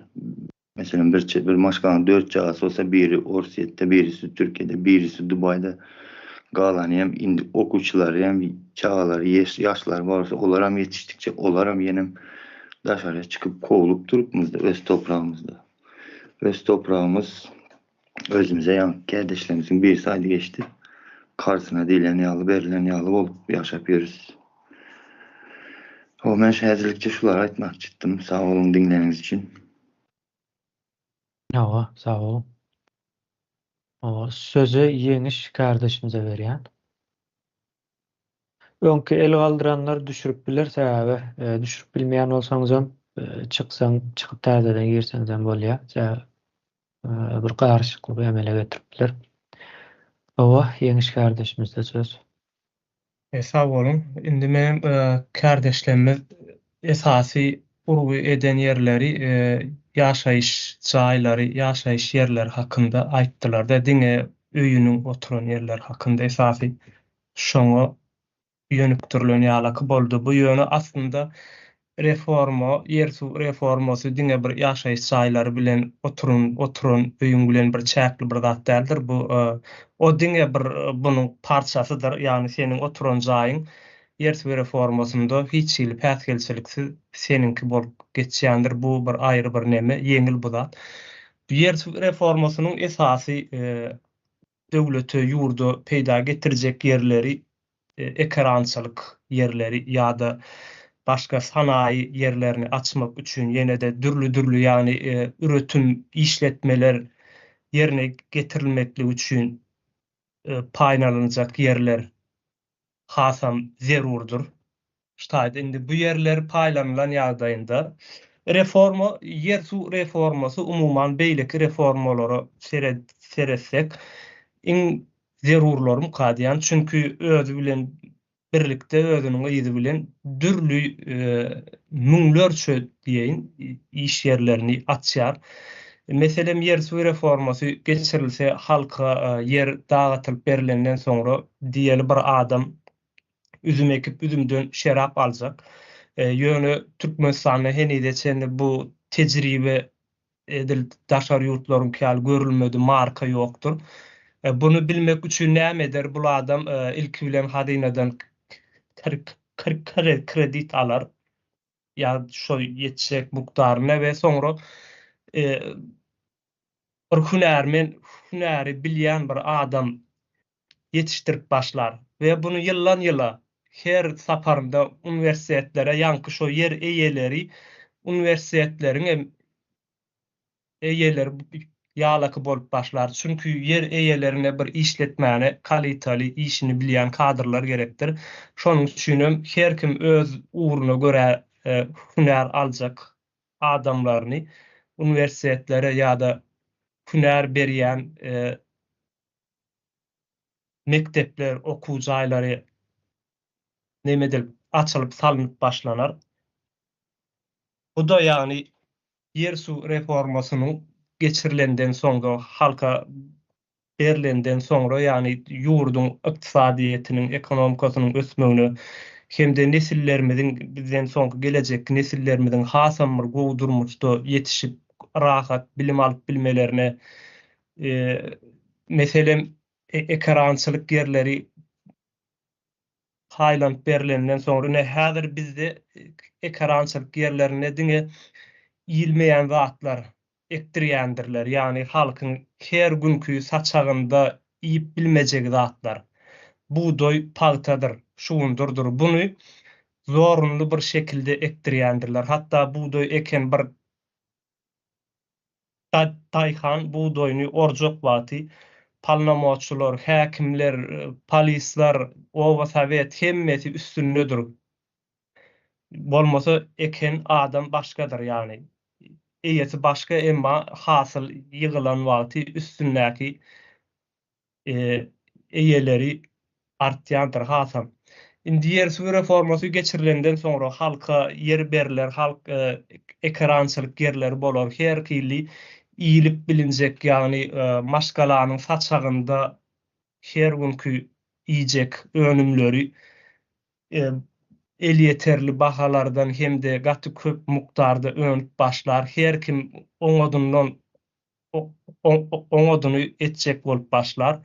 Bu da näme bolýar? Ýani adamlar şu günküsünden eýem has gowy iýmitlenip biljekdigine, eger gowy iýmitlenmegen saglykdyr. Ýani sagdyn bir neslin yetişmesidir. Bunun daşında bir giden iş yerler açılacak. Bu iş yerlerinin netijesinde de maşgala ýagdaý oňatlaşjokdur. Häzirki ýaşap oturan ýagdaýyndan belki de ýüzesse ondan kän has oňat bir ýagdaýda ýaşamany başlajaktyrlar. Bu yer suw reformasy umumyň sanap otursan gatykän men wagtyňyzy alyp oturmaýyn. Bu öz bilen beraber bilimi getirer, saglygy getirer, yüksek kaliteli önümleri getirer, hatta sanaýyda üretilýän her türlü önümleri çıkaryp başlarys. Şu zatlar ýene de sanasaň guruluşlyk bir ýaşaýyş jaýlary hemme zatlary yer suw reformasy geçenden soňra öz içine alýandyr. Bu bir halkymyz üçin hem de gelecek nesillerimiz üçin edilmeli iň bir wajyp ädimlerden birisi diýip bilýärim. Sözümü jemledim men. Sag bolun dinleýäriniz üçin. Sağ olun. Sözü Hayat kardeşimize vereyim. Sesim gelýär mi? Hava. Yani Leyla kardeşimiz bir soru verdi. Nämçin şu ateşelli yer halka verilmedi. Şurada düşüncemi aýdasym gelýär. Yani değişim yani şu wagt bizine komünizmin ve sosyalizmin dowamyny ýaşap otyrys. Häle biz Russiýanyň koloniýasy we häle bizim yer asty ve yer üstü baýlyklarymyz sömürilýär. Şoň bugünkü günde statistika ýok. Sen ýurdun içinde statistika ýok. Biz neftimiziň, gazymyzyň nirä gitýänini bilmeýär. Nämçin bilmeýär, nämçin statistikany bermeýärler. Demek bizim neftimiz bilen gazymyz bir ýere gitýär. Onu gizlemek üçin statistikany beren oklar bize. Eger meselem topragy öz hakyky eýelerine halka bersen, halk güýçlenýär. Yani sömürmek üçin, yani şol yer asty, yer üstü baýlyklarymyzy sömürmek üçin Türkmen halkynyň güýçsüz we bilimsiz bolmasa gerek. Olmasa sömürüp bilmeýärler. Ve bugün eger topragy hakyky eýesine halka bersen, halk güýçlenir ve bu neme bizim o yer asty, yer üstü baýlyklarymyz sömürüp bilmezler. Ruhsat vermez halk sömürmäni. Şunu ýana bir zat görüň resim gelýär da. 17-nji ýylda bolşeviklaryň häkimiýeti eline almasy bilen onuň izinden grajdanski uruş başlaýar da Russiýanyň içinde. Da aklar bilen gyzyllar arasyndaky grajdan uruş başlaýar we ýani bolşeviklaryň goşunyny üpjün etmek üçin yerli halktan, o yeri toprağı bolan halktan bar öndüren zatlaryny diňe bir ölmezlik üçin bir paý galdyryp galan hemme zaty halkyň elinden alınýar da bu alınmanyň netijesinde ýurdun içinde krizis başlaýar, açlyk başlaýar, krizis başlaýar, bir topar keselçilik zatlar başlaýar. Ondan soň ýani bolşewik hökümeti mecburi neme girgizmeli, täze bir neme ekonomik bir politikany ýöretmeli bolýar da. Şu 1921-nji ýylda NEP dip, Novaya ekonomichskaya politika dip bir politika uygulanıp başlaya. Ondan sonra o yer eyelerine näme ekjek diýse hani ekmen ruhsat berilýär we sadece nalog salınýar da şu eken dadyny diňe 30% nalog bolup alınýar, 70% özüne galýar. Ve kısmen yankı küçücük öz iş yerlerini açma ruhsat verilýär. Daşar yurtdan gelip hani toprak eýesi bolmada частично kısmen ruhsat verilýär. Sadece 4 ýylyň içinde 1925'te 4 ýylyň içinde ýam внутриваловый доход diýip bara внутриваловый доход 1913-nji ýyldaky bilen deňleşýär. Inflasiýa düşýär we yurt krizisten çykýar. Ve nämen halkyň arasında baý bir gatlak dörap başlaýar, nepmanlar diýip, ýani hökümete bir näme garşylyk görkezip biljek baý bir gatlak dörap başlaýar. Endi diýjegim şul bir Russiýa tejribesi bar da halka näme berilen wagt halk yerine eýe bolan wagty näme boljagyny bilýärler. Şoň üçin hem meselem bugün bize Türkmen halkına toprağı vermeýärler. Şunu aýdaýyn dedim. Sağ olun. O sözü Eziz kardeşimize verýär. Sağ olun söz vereniz üçün. Onu dinleýip oturyň yurtdaşlarym, kardeşlerim. Köp zat aýdyp geçildi. Hakykatdan hem doğru. Toprak köp many halkyň eline geçmeli. Bir garşy ýer hem eýesiz galmaly däldir. Bu hükmany edilmeli, etmeli. Öňümüzdäki iň uly wezipemiz diýip hasap edýän. Biram biz indi bärde ýaşap ýören yurtumuzda görýän welin mysal üçin öýler bardyr. Esasen hem ýoluň garalarynda öýler. Şu iki sanak binanyň arasında böyle boş yer bolýar, bärde arsa diýip adlandyrylýar. Şu taýda öýde ýok, külbede ýok. Ýani Leyla kardeşimiz aýdyp geçdi, o taýdan ýadyma düşdi. Bizim Türkmenistanymyzda yer paýlanyp berilse, paýlanyp berilen ýerem kiçijik ulakan bir ýerem däl. Hökmany şu taýa bir komnat dikmek hökmany bolmasa yer elinden gidýär diýip nämeler de var. Bu nähile kanunmy, näme zat men düşünmedim. Şonuň tapawyny getirmek isledim. Häzirlikçe şunlar aýdyp boldum ben. Sağ olun. Bizde şu hökmen bir zat gurup alınmalymış da sisteman. Ýoksa bu taýda ýanky tapawut şu toprak seninki bolsa eýem gursan gurýan, gurmasan guran şo taýda durýar. Ýyllyk bir toprak eýeçiligi diýilen salgyt bardyr. O aýry mesele. Yani onun daşında hiç bir näme, hiç zat edip bilenok seninki. Boş dursa da işletsen hem şeýle bolýar da. Bu ýerden bilip bolýar da toprak biziň elimizde däldigini. Şimdi sözü Arslan kardeşimize vereyim.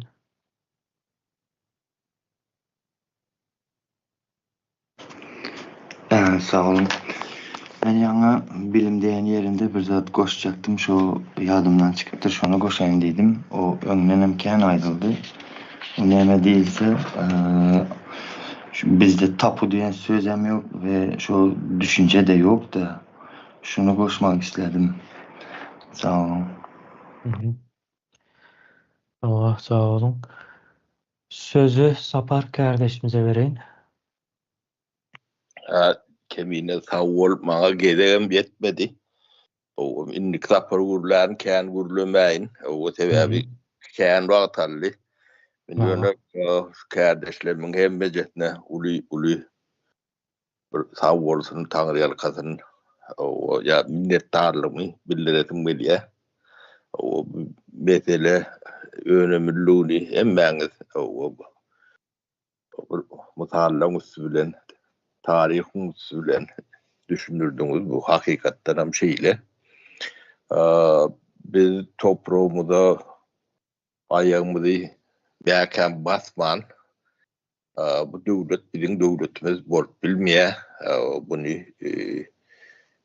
doğru aýtdyňyz gaty neme ýöne giç tarihleri gurrun verdiňiz o taýdan hem gaty deme manyly nemeler çykýar ýöne yakın tarihi bir aşany çyzyp geçeýin onu bilýänsiňiz ýa bilýänlärsiniz o birinciden şu aýdylýan zatlar we tarih zatlar aýtdyňyz özüm hem bejetdiň aşanda fakt var mekteplerde näme şu zatlar ýok okudulanok uğrudulanok kitaplarda da yok ekranda da yok hiç yerde de yok bu sebäp bolmaly yani daşına çıkıp öwrenip bolýan ekeni internet bolsa öwrenip bolýar ýöne Türkmenistan o dogadagan bu hem şunu adagan nöni soramly ýöne men näme üçin ýurdun daşynda gezip ýördüm 94-nji ýyldan bäri şu yer suw reformasyny 94-nji ýyllarda biz Türkmenistanda bilimizi uşap amalaşyp ýördük. O gaty kän uly işler edilendir. Köp ýerlerde toprak berilendir. Biz Türkmenistanyň kalkozlarynyň 35-40%-inden gowragyny 94-nji ýyllar çendi ýa hususy eýeçiligi geçirilendir. Onun näde geçirilenini nemesini bu wagtyny bilýän adam ýok. Onuň ýygynyň bir topar ýyda gitmelermi, özgeçlermi bolan ýöne düşünür ýalag etmediler. Şol reformany geçirme şu wagtky hökümeti şu wagtky siýasata diýeň o şo döwrüň siýasatyna yani döwletiň başyna goýulan adamlaryň o nemesine hiç gawat gelin o ken şoň üçin men şutaýdy daşynda gezip ýördüm o meni kysyp çykardylar olmasa bir ýerde adamam dälmi adam ýip ýörem adama diýanym ýok bilsem paylaşıp ýörün o diýmek hökümet, döwlet ýa-da gurjoklar şu zatdan Hudaýdan orkundan beter orkan bolmaly. Şoň üçin şunu şu meseleni goýdyňyz köp sag boluň bunu toňuny çenni amala aşyrylsa Türkmenistan bar. Şu mesele amala aşmasa Türkmenistan ýok. Bunu şeýle düşünmelidir. Bu yani bir wagtlar Türkmenistanyň birinji sekretary bar, Stalin döwründe. Babaýew diýerler.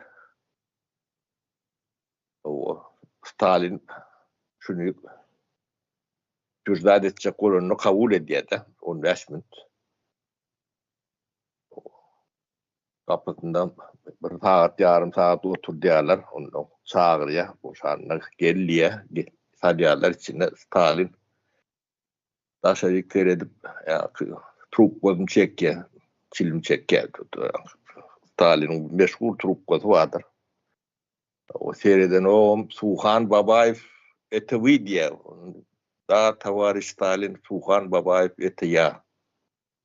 Suhan Babaýew Xlopuk budit, Suhan Babaýew budit. Xlopuk ni budit, Suhan Babaýew ni budit diýär. Bu ponili meni tawariş Suhan Babaýew da tawariş Stalin ya was ponil. Tada we svobodni diye. Ene şonnalak ne Türkmenistan yer su reformasını etmel devletin bolup bilen ok. Şoň üçin şunu senden devlet däl. Bu amalaşyrma mümkinçiligi bady 30 ýyl mundan 92-94 ýyllarda. Hemme işleri edilen, gaty kän uly iş edilenler. O ýöne bir ýerde eşden nälsiňiz, okan nälsiňiz, ekrandan ebeden nälsiňiz, gurruma berýän näldirler. Bu alga operasiýalary bilen, manipulasiýa bilen atlan hemme jetinden halky pikiri golaýrymyzy ýala edilendir. O bu gaty önemliliğinin aşağısında uçun aýdýanlar bu datlary. Şu meseleni çözmen hiç adam çözüp bilmeýän. Döwletem bolup bilen ok. Bolmasy mümkinim däl. Şonu aýdaýyn bunu galandy indiki gepleşiklerde aýdan o taw bolun. Hemmäňize. Sağ olun. Sözü Gaýgysyz kardeşimize berýän. Nereden sağ ol sözlerin için sesim gelýärmi? Şimdi ben öz ýaşan durmuşum arada birazcık aýdyp geçmekçi. Halmyrada az önce doğru bellek geçti. Yani bizim ata-babalarymız dedi. Orada kan döktü dedi ama dedi sonunda kimlere aldı dedi. Men diýmek istediğim şu. Yani menin oturan öýümüzi el koydular yani el koydular derken bankta pul verip böyle yani el koydular.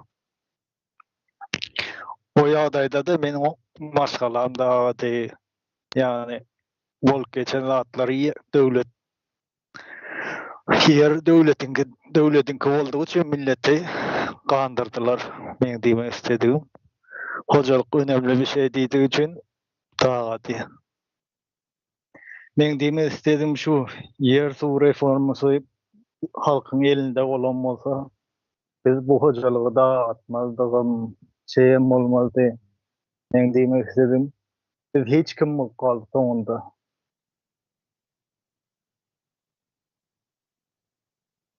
Almyrada doğru bellek geçti. Köp wagtlary. O nereden sağ ol sözlerin için.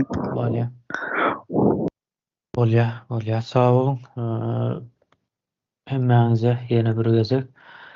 Indi wagtymyzam bolup geçendigi üçin ýuwaşlyk bilen jemlemekçi. Hakykatdanam içi bilgi dolu deme boldy. Şu tarihten başlanmagy gaty möhümte. Sapara el aldyrdım ýa-da O kaldırdım. Kemine yankı kardeşimin yemesine bir replika yeme boşayın. Şu Türkmen halkı korkak diýerler. Onu korkutup bolmaýanlygyny gördük, ne görüp ýörüs. Şu yerin eýesi bolmasa halkı korkutup bolýar eken. Rahat, sen hiç tat etmeseňem sana berýär yer senki diýer. Döwletnama diýdi, ýene bir zat diýdi, Damovoy kniga diýdi. Bir topar öýdlerine görä bir müddetçe tenki alak bolup görünmek üçin bir nemeler var, schemalary, düzgünleri, tertipleri, kanunlarım var. Ýöne gündürine yaramasa o sen malyňy, mülküňi, iş ýeriň bolsa iş ýerine çöküp bilýärler. O öýüň bolsa ne öýüňe çöküp bilýärler, ne aýtdy, başkalam dargat diýdi. Men şu korkulda atlan nemesinin ulmaşkaly bolan hemme jetini geçdik.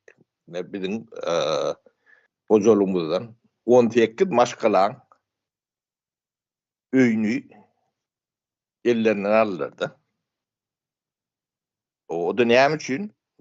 Şu hökümete garşy bolan üçin. O sen bana karşı olsan ben seni şeydik bilýän diýdi.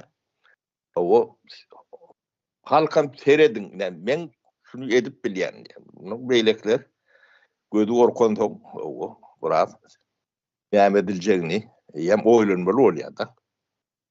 Ne şoň üçin neme diýerler. O ya gorkokluğun nemeden şutaýlardan gelýändir. Şonu aýdyn diýdim. Ben kendi wagtyňdan baýan sag bolun. Sağ olun. Umuman içi bilgi dolu bir ýygnançyk boldy. Indiki ýygnançygymyzda birazrak ine toprak halkynky bolandan soň näme zatlar üýtgejek? Birazrak indi umum bilgi ýoklugy üçin bir bilgi bolsun diýip aslında bizim meclisiň etmeli işi däl. Ýa-ni topragyň nähilrak ýagdaýlarda geçýänini birazrak aşağı çyzyp görüň eder. O etjek görüňlerimiz hakykatda durmuşa geçiş döwrü bilen gabat gelmäňler. Sebäbi onu ýa-ni topragyň eýesi halk bolmaly diýilen kanundan soň bu kanunyň durmuşa geçiriş pasly bar. O pasly hökmen suratda muny bilýän adamlar geçirmelidir. Onuň biraz gurrun eder. Ýöne bugün esasen tarihi gelip çykyşynyň gurrun edildi. Şeýle bolmasam gaty dogry we möhümdi. Hem şu wagtda üns berseňiz edil orsular gelen wagty näde topraklar alynan bolsa, ine mene özlemämizden gurrun bereýin.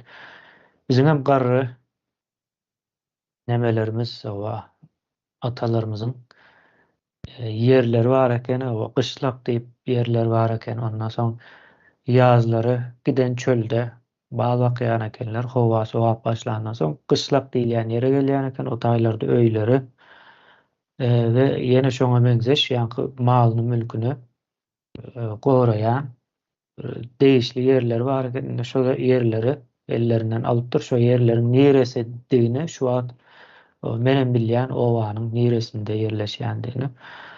Ýani tarihte şey dip ellerinden alındy. Şu güneçeliğinin berilenok diýmek şu başta ellerimizden alan adamlar, yani bizim topraklarımızı alan adamlar entem ellerinde saklaýar. Bize berme niýetleri ýok.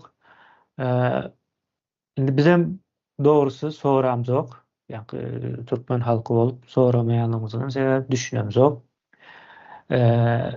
Düşündürmeli adamlar ya ýok edildi ya da yani ekranlara daha da yakınlaşmaz ýaly bir şertler töredipdirler. Yani soňky 4 ýyla çelli. Onuň amaşagyny çizmemiz gerekli.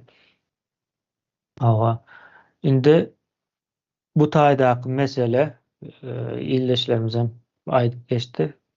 Toprak bizim elimizde däldigi üçin bu bir suwutnamadyr. Yani Türkmenistan bir imperiýanyň elindedir. Bunu gözläp tapmana da gerek ýok. O imperiýa gelişi belli. Bizi nädip şu ýagdaýa getirendigi belli. Dürli narrativler var. Ine toprak şahsy geçiligi geçse baý has baý bolar diye. Bu orsuslaryň eýem kommunistik görnüşiniň ortaga atan bir narrativi. Ondan öňki padşahlar nähil narrativler atdy. Olaram biraz gully ýene näme ýa-ni ejiz tarapları kän az däl bizim jemgyýetimiziň ýa-ni geçmişimiziň şo zatlardan peýdalandy we erwet tarapa ulandy, ýani bizim garşymyza ulandy.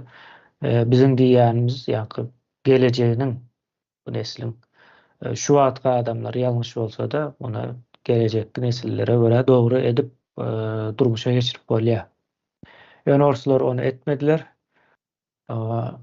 Olaryň hem garşysyna ulandylar we şu wagta çelli bizim de olaryň nesli bolýarsa bizim hem garşymyza ulanyp gelýärler.